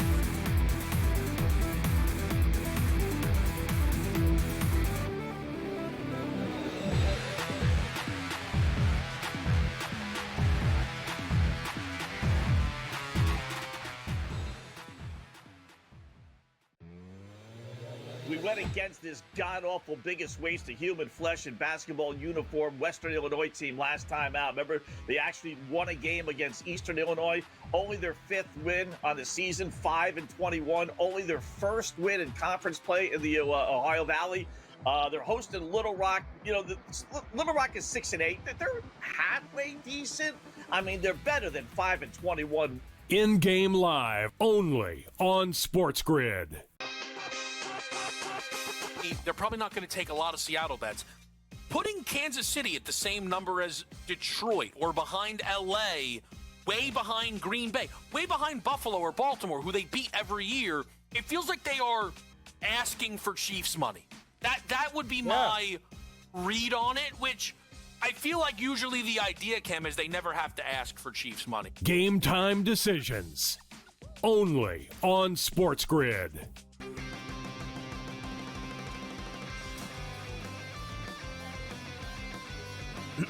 Class is in session. Today, let's talk about the teaser. A teaser is a multi-leg bet where you shift the point spread in your favor. You get better numbers, but every selection has to win. It doesn't matter what you bet if you don't have the insights. Tune into SportsGrid and get ahead of the class. Was last night so tough for you to swallow that you now want to get rid of the owner? Yeah, that's right. Because the big bad Knicks came into town off an embarrassing loss. On a and you back-to-back. guys are flexing your muscles They about were not how flexing anything. we're back. Nope. We're back. And you lost by 50? Yeah, well, this is the problem. Let's make the owner sell the team because Man, he ducked the luxury Sixers tax. can't compete. The Craig Carton Show only on SportsGrid.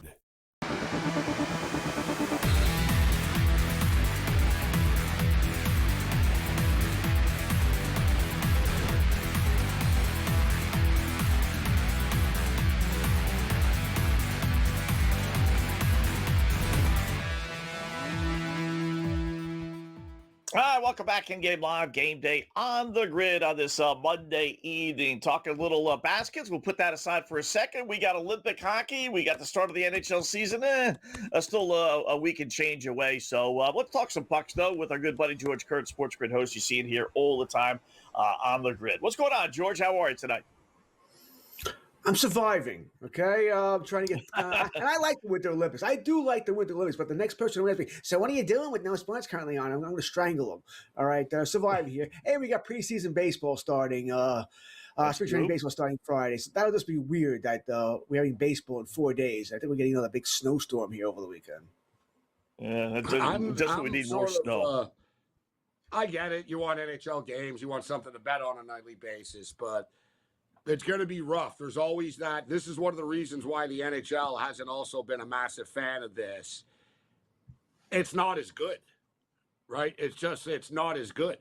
So you watch the Olympics and this high level, everybody's good on the ice. Like there's literally, all 25 guys on there pretty much every, like now that we're going to get to the Final Four and stuff like that, like everybody's just loaded. And now we got to go back to watching the Vancouver Canucks and the Columbus Blue Jackets where it's like, yeah, there's 2 good guys on the team, but everybody else is this. But it'll be competitive because it's just going to be that stretch drive to the cup, right? After this coming out of it. And it's going to be fun. Obviously, the Stanley Cup playoffs are always great, but it's always kind of a letdown for me post-Olympics just because the Olympics hockey is always so good. Well, you're right. I mean, the Olympics have the best of the best playing here, right? It's just like playoff hockey is better than regular season hockey because you have the better teams. I certainly understand feels like that. playoff hockey. I guess that's the best way of putting it. It kind of, it's playoff caliber hockey. For me, I just miss the fact that I can't watch 6 games a night. Olympics, actually. The time zone sucks, right? Like if the games were on in prime time, but yeah, they're on at 3 in the morning. For me, the Olympics is this. I like the Winter Olympics. I like the bobsledding and the luge. I am watching so much curling because the USA Network shows nothing but curling, by the way, and I'm enjoying it. I'm just trying to learn about. I'm actually enjoying curling. Okay, I like watching it. I can't watch that. But the best thing about the time zone is, unlike a hockey game or a football game or a baseball game, I would know the score. I don't know who won these things. I have no idea who won this USA-Italy thing, which happened earlier today. So I can watch this tonight until, I don't know, 11 o'clock at night, whatever it might be, or the middle of the night, and I won't know that's who right. won. Yeah, you're okay, George. That's right. You're a casual. You can watch NBC on takeaway. Yeah. Exactly. Because I'm fine. I don't know who won. I have no idea. I'm like, I saw this race live in Canada 8 hours ago. I'm like, everything's live here. Like everything is boom, boom, boom. But yeah, with the time zone difference, even me, listen, I don't want to get ahead of ourselves, but the gold medal game, guys, the hockey game is 5 a.m. for you. Yeah, 5 a.m., George. Oh, that's and crazy. The thing is, I'm going to a soccer game on Saturday night, and I planned on drinking and partying and stuff. So now I don't have a choice. I'm gonna have to pull an all-nighter, old school style. I'm gonna go to an MLS soccer game. I'm gonna party all night, right into 5 in the morning for the Team Canada gold medal game. Yeah, which could end good, poorly, or we'll see how it ends. We got to get there first. I'll tell you what, too. It looks like Canada will probably play Finland, and if Sweden wins, which I think they will, George, it's going to be Sweden versus the USA. And I don't know if you remember, but Sweden beat the U.S. in the Four Nations. Yeah, top 4 teams is not a surprise. That's probably the way I expected it to go down with those 4 teams without Team Russia being there. I think Sweden's got a shot at that to beat Team USA. I do. USA's got the slow starts. Seems like it takes them a while to get into gear, which they've been able to. Yeah, you play Denmark, you play Germany, fine. You can get to a slow start. They got to play a little quicker against Sweden. A little quicker, or Sweden get a goal or 2 here and make things tough on Team USA. I still think Team USA wins, but it will not be a blowout. I think it's going to be a very close game. Probably like the under in that game as well. My only concern we got for 4 the games US tomorrow. is they haven't played anyone yet. Right? I'm not saying anyone. They played Leon Draisaitl in Germany, but they have like 4 guys in the NHL on Germany. Nobody. Right? Like the teams that they played, if you look at Sweden, they played Finland, they played Slovakia. Like they've played NHL caliber teams. So you're right, George. That first period is going to be critical. Right? The U.S. have been a little slow starters. Now you're playing a real team. You can't really afford a slow start. But on the other side of the equation, Sweden are very flaky. They're front runners.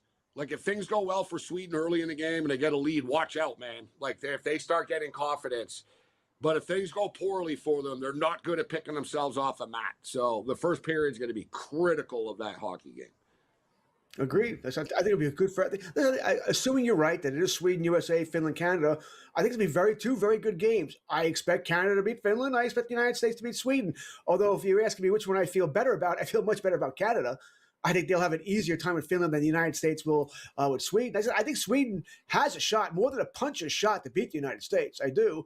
Bill Guerin put this team together not with every skill player he could find. He tried to put a team together. He has muckers there, penalty killers there. He got criticized a little bit for it, for leaving off some top skill players. We'll see if it works out for him. Got 4 games tomorrow, so this starts the elimination stuff here. 4 to get down to 2.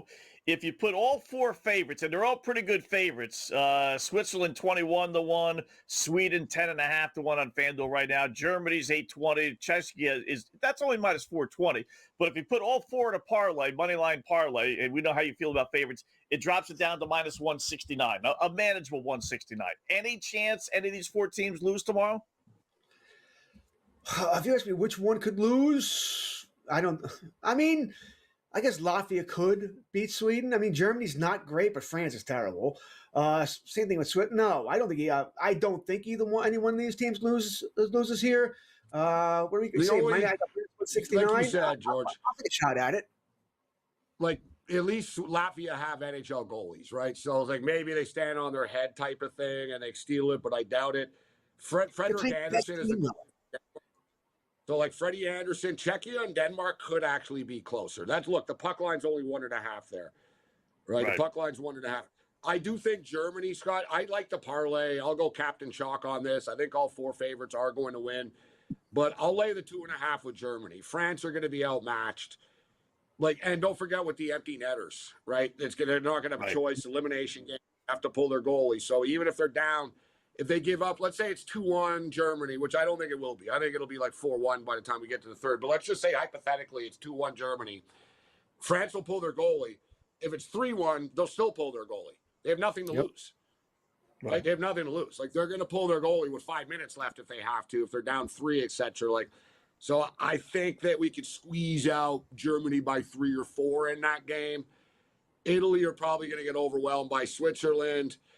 Czech Republic should win in a lower scoring game against Denmark, and then Sweden, Latvia. I think the Swedes step up. Like, they'll probably cover the 2.5, but even that's minus 190. Yeah, I agree here. Got him at 320. Go ahead. Germany probably would be my favorite if I was going to take the other goal line. I know Gabe's at 2.5, minus 1.5, minus 265. So you're gonna have to go the alt line there. I do like your idea. I hadn't looked at the parlay for all 4 favorites yet, but I think I'll play that as well. I might throw something else. I got a little better price. Well. I thought I had minus 157 or something, or 52. What do I got? No, you got it right now. Man, I might throw 173. It's going up. I did this earlier in the day today, and it was like minus 147. Well, it's Switzerland went way up. I forget what the Switzerland line was, but I know I put in our late game parlay or a pickoff, and I had it minus 1.5, and now the minus 1.5 is minus 480, and I know it wasn't minus 480. It was like minus 1 and change. It was something that I would have wrote it down. So that's probably why it's a little bit higher now. So and it only goes which up. one? Everyone's putting together the same parlay, guys. like yeah, right. Everybody in the world, everybody in the world is putting this parlay in right now. Yeah. Which one, George, would you put in minus? If I wanted to get it down to even, give me one that you'll lay a $1.50 on. I think I'd probably go with Latvia. I think that's the one that could be somewhat close here. Gabe said they have the NHL goaltender. I don't think they'll win the game, but if you ask me which one could keep it close, I think Latvia could keep it close here. But Gabe brought up a very important point, man. When they're down, they're pulling that goalie 6-7 minutes. 2-1 can get 5-1 real quick. Yeah, France just lost 10-2 yesterday, guys. They're not going to rebound. They're in trouble against Germany. All right. We'll talk some NHL with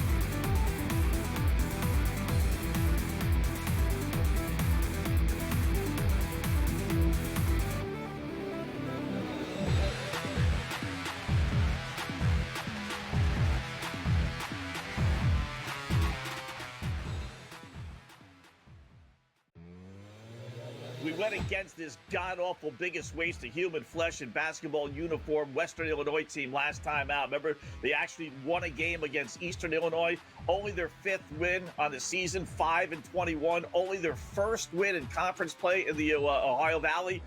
They're hosting Little Rock. You know, Little Rock is 6-8. They're halfway decent. I mean, they're better than 5-21. In-game live, only on SportsGrid. They're probably not going to take a lot of Seattle bets. Putting Kansas City at the same number as Detroit or behind LA, way behind Green Bay, way behind Buffalo or Baltimore, who they beat every year, it feels like they are asking for Chiefs money. That would be my read on it, which I feel like usually the idea, Cam, is they never have to ask for Chiefs money. Game time decisions, only on SportsGrid.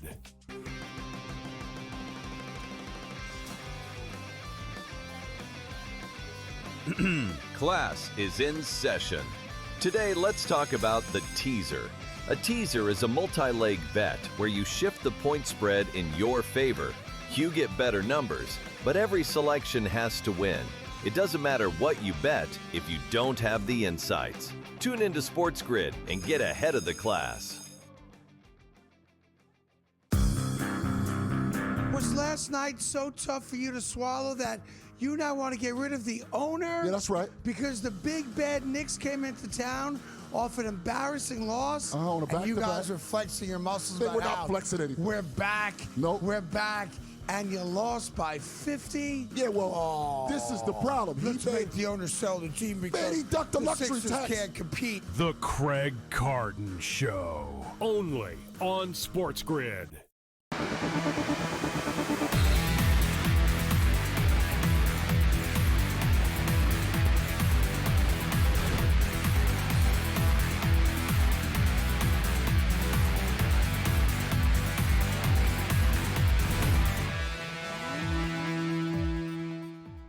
All right, welcome back in Game Live. Game Day here on the grid, talking some pucks with our good buddy George Kurtz. George, I got some hockey over-unders for you and Gabe, both. Give me your thoughts, and then if you have any others, you can throw some out there, obviously, as well. So I have 5 or 6. Maybe we don't not get to all of them, but in no particular order. How about Vancouver? I love these mid-season over-unders. I do really well in them. There's so much to analyze and stuff. I think you're so much ahead of the game versus at the beginning of the year. But Vancouver stinks. Worst team in hockey. They only have 42 points right now. Their over-under is 64.5, which means they need to get 23 points in 24 games. Now, keep in mind, they only have 42 points in 57 games right now. So I don't know how they're going to become a point-a-game team. What do you think? The thing is with the Vancouver Canucks, it's a good bet actually that you bring them up. They want to lose. That's the thing. It's not like they want to end strong. No, they're happy to have this first pick right now. Right? They haven't had the first pick. Like this is like, all right, perfect. We'll get the first pick and we'll get Gavin McKenna or Frondell. And they don't want to win. And not to mention the trade deadline hasn't happened yet. Right? And I'll tell you what. I guarantee you the Vancouver Canucks brass are very happy to see Elias Pettersson playing the way that he is right now in the Olympics. He's got 2 goals and 2 assists. They want to trade him. He makes $11 million to $11.8 a year, nearly $12 million a year. So it's a tough trade. Not every team can do it, but Carolina always comes up with him, and Carolina has come up again. The Seattle Kraken's name have come up with Pettersson. They're going to want to trade like the rest of the team. So I would go under with the Vancouver Canucks pretty comfortably too. Yeah. What do you think, George? It's the hard part about going second in these things. Yeah, everything Gabe said. All right, trade deadline's on March 3rd. They want to trade anything that's not nailed down here. I think the most interesting thing will it still be McKenna who goes first? He was starting to lose some steam even before the assault charges, right? But either way, they would like their chance to get him there. Although, once again, you finish worse than the National Hockey League. You only have an 18.6% chance of getting the first overall pick. So, actually, odds are you're not going to get it, but you can't fall for what? It's twice. You're going to fall 2 slots, I think. This year, at worst, top 3 pick. This year, it's, you know what, you want to stay in that top 3 mix. There's sort of 3 guys and everybody else after, right? So that's sort of the, and I was talking to somebody the other day, and they sort of kidded, it was a Canuck fan, and they told me, I almost hope the Canucks have the second pick so they don't have to screw up the first pick, which they would make a mistake with. Let the other team go first. Hey, you want Frondell or McKenna? You know what I mean? All right. Thing is with the Canucks, they've had success with the Swedes in the past, right? With the Sedin brothers, and they did like Pettersson, or Pettersson's underachieved for the last 2 years, and their general manager is Swedish, so I sort of get the feeling they would go Frondell. But the McKenna stuff, at least he got the charges dropped, right? Charges dropped, so it's really not a foul, and really, no one in the NHL is going to begrudge him for punching someone in the face, for getting in his mother's face. So, if anything, too, people in the NHL are kind of impressed because he's a scorer and he just broke someone's jaw. They're all like, all right, the kid showed some toughness, too. Here's another good one, I think. It falls in that same vein with Vancouver. New York Rangers. They got 50 points. Over-under is 75.5. So that means they need 26 points in 24 games. They're not a game guy.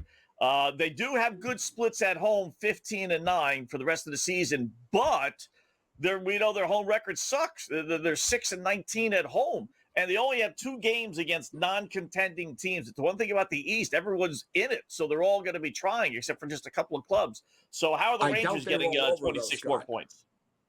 I doubt they're going to trade a bunch of guys, though. No? Will they? Will Dolan want to rebuild? Trocheck's on the block. You're talking about Trocheck. I think the only 2 players on the Rangers that are almost certainly not going anywhere would be Shesterkin and Fox. Everyone else, I think they would move. Obviously, they didn't play him, so yeah, he's sitting there waiting to be traded. He got traded. Panarin already got back from this. So Panarin's gone. Yeah, when they get back, though, it's going to be wild, right? Like with people, deals are being made right now. Like I said, I think Trocheck would be the one guy they would really like to move. I think he's the guy I should say like to move, that they can get the high price for. All right, because he's that final piece. They're not going to be trying to lose games, though. That's my whole point. Like, the culture will still be like, yeah, you still got to try to win. You know, I know they're trading some guys. They're so but bad, though, Gabe. Third They're in last wins. place. Yeah, they are bad. Problem. Yeah. I'm not taking. I wouldn't take the over. It's either the under or I'm leaving it alone. I think the Rangers have bottomed out all season long. I think they get worse. I think the Canucks is the better bet, though. I think the So do Canucks I. is the better bet. All right, this is an interesting one, and just how you kind of view this team. Columbus. All right, they finished up 11-1 on absolute fire. Them and Buffalo, Gabe, you and I talked about this. The two teams that just didn't want this Olympic break, right? But they were 11-26 before they went on this 11-1 run. They got 65 points. Their total is 94.5. So that's 30 points in 26 games. Decent little 14-12 home versus away split. But again, it's the East. You know, and the East isn't as good as the West, but they're facing all teams that are all, they only got 2 games against teams that aren't in a playoff, spot right now, or, contending for a playoff spot. So I don't know if that 11-1 carries over. I think it goes back to the norm. I like the under in that one. What do you guys think? I'll agree with you. They make an ad. I'll agree that they cool off. Yeah. What do they choose? It's a lot of points that they need to win bet. Yeah. I don't love the team, but I think they're going to add players. I think they'll add talent. I think they do want to try and get in. I think they're an organization. They're trying to win. Right. I think they want to make the playoffs. I think they know they're not a Stanley Cup team, but they want to make the playoffs. So they'll still add someone. When I say add, I'm not talking, a fourth round line player that no one cares about. I think they would try to add someone significant here to keep up the momentum. That's my worry. I think they will get better. I don't love this team. I don't think even if they get in the playoffs, I don't think they'll win a playoff round or anything like that, but I think they will try to get in. All right. And then last one, Anaheim, 63 points. I like the over 91.5, 29 points in 26 games. I believe in the Ducks. George, do you? A lot of 7 injuries. games They've had against the staying healthy. hockey. I want them to get in. I hope. I like to see bad teams with bad for someone to get better here. I wouldn't bet it. I'll tell you that one. I wouldn't bet it, but I hope they. I hope they do. We'll hit on the other side. 2 teams you didn't bring up, I think, are worth a look. San Jose and Chicago at the over.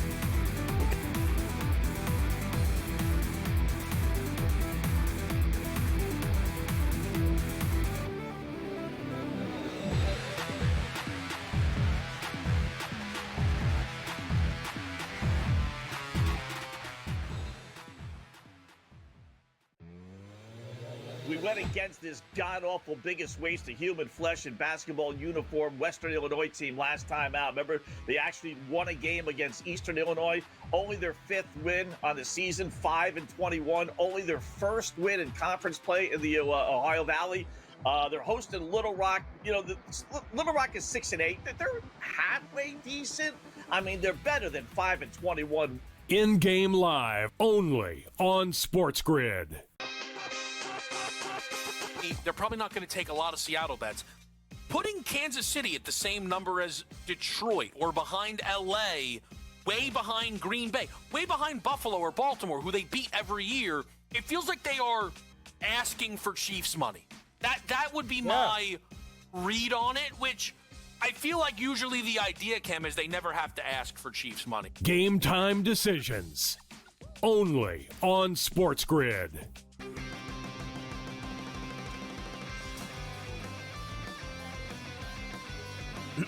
Class is in session. Today, let's talk about the teaser. A teaser is a multi-leg bet where you shift the point spread in your favor. You get better numbers, but every selection has to win.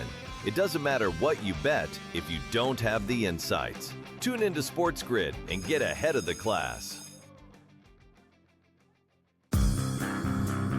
Was last night so tough for you to swallow that you now want to get rid of the owner? Yeah, that's right. Because the big bad Knicks came into town off an embarrassing loss. On a and you back-to-back. guys are flexing your muscles. They about were not how flexing anything. We're back. Nope. We're back.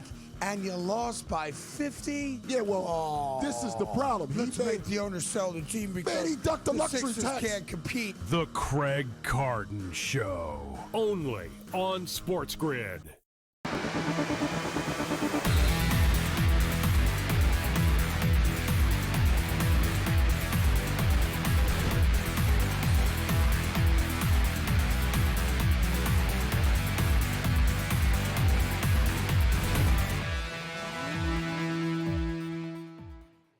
All right, welcome back in Game Live. Game Day here on the grid. Thanks again, George Kurtz, Sports Grid host, for spending a couple of minutes with us, talking a little pucks, a little NHL and Olympic stuff, and a couple more over-unders here, Gabe. This is I know you got a couple here as well. I'm going to take a flyer on the under with Tampa Bay. They have 78 points. They're giving you a monster number, 113.5 points. That's 36 points in 26 games. They're on fire, right? They're a good team. They're not like Columbus, but they're not going to continue on a 19-2 pace. They're starting to stretch their lead in their division as well. They're a veteran team. They're thinking Stanley Cup. I can't help but think towards the end of the year, maybe they'd call off the dogs a little bit, knowing how rough the Stanley Cup, playoffs are. And if they don't have a team pushing them, I don't know if they get to that 36. Decent split, 14-12 as far as home and away. But that's a lot of points, 36 points, when you might not have that incentive last 3, 4, 5 games of the regular season. So I like the under, Tampa Bay, 78 points. I don't have a problem with it, only because, as you stated, they could have a comfortable enough lead. Although hockey teams don't really like shutting things down, but they could have a comfortable enough lead that they don't need to win games over the last week and a half of the season or so. I think Tampa are going to the Stanley Cup, right? So I would rather just bet their future that they're going to win the Eastern Conference and go to the Stanley Cup. I think it's going to be Tampa and Colorado when it's all said and done. And I think Tampa could beat Colorado. That'd be a hell of a series, but you look at Macklin Celebrini right now, and he's just one of these phenoms that's getting better each and every day. And he was already a stud when he plays for the San Jose Sharks. So he's not surrounded by very good players, except the Sharks do have a couple of young studs around him, like Will Smith is elite and stuff. But so him now playing with the guys that he is playing with on a daily basis is only going to teach him more. Right. And he's a sponge, this kid. He just soaks everything up. And he's the leading scorer on Team Canada. They let him take the penalty shot. And it's a funny story. It's up to the coach who takes the penalty shot. When they called a penalty shot, Celebrini got up. Wow. Celebrini got up and started to go over the bench. And everybody on the bench said, whoa, hey, kid, huh? And Cooper said, yeah, let him go. Celebrini's that confident. He was like, yeah, let me go. And they were like, all right. Wow. And they were busting his balls. They were like, oh, kid, okay, all right. Oh, we see you. We see you. All right, go out there. And then he scored, right? And Nate McKinnon said earlier this week that he thinks Celebrini's the second best player in the NHL right now. He goes, I don't know if there's a better player in the world after Connor McDavid than Macklin Celebrini right now. He goes, I don't care that he's 19. He goes, he's the best. So he's going to go back now to San Jose. He's going to finish strong. His teammates are going to feed off of him. Look for the San Jose Sharks to end strong. And similar situation with Connor Bedard. It's got to be eating Connor Bedard up that he didn't make this team. He's watching this on television right now. He's going to have a big-time chip on his shoulder coming out of the Olympic Games. All he's doing is resting and working out right now. So I look for the Blackhawks, the Sharks to end strong. We saw this last year, Scott, with the Four Nations. It's a good angle. Russia was banned from the Four Nations. So another thing is, too, the Washington Capitals have a lot of Russians on their team. They're all going to be rested coming out of the break. Let's keep our eye on the Capitals coming out of the break, right? Ovechkin's got a chip on his shoulder. All these Russian guys going to have a chip on their shoulder because they haven't played. They're going to be ready to go in the NHL after. And it was the same thing last year with the Four Nations. No Russia not one Washington Capital player made the Four Nations last year, of any of the teams. Wow. And it upset them. It motivated them in the second half of the season last year. So you look for sort of edges like this coming out of the Four Nations, but I'm really looking for Celebrini to carry this thing over coming out of this Olympics. It's a comparison. Celebrini and Bedard in the NHL versus Wembayama, maybe SGA if you consider him Cooper that Flag. young. There you go. Exactly. Yeah. That's right. There you go. Cooper Flag. Yeah, exactly. Those and are Bedard's having the a great two year, right? He is having a great year. They got to get right? Chicago's got to get better, but they got to get better. Chicago. They just they got to start building around the kid more. You got to get him more help. It's been a couple of years now. That hasn't been long, but the 2 years you got to. This is his third year. Do something. Yeah, there is signs of Make life. Some trades. The thing is, when he got there, they surrounded him with veterans. They were like, let's bring in, let's bring in Corey Perry. Let's bring in Taylor Hall. They did. They brought in sort of like former top stars and stuff and vets, but it was a bad influence. They were a bad team. It was Connor and a bunch of over-the-hill vets. Now they're kind of young at least. Gabe, good job as always. Iowa State by 3 at the half. We'll let you know how things turn out tomorrow right here on the grid. Be good, folks.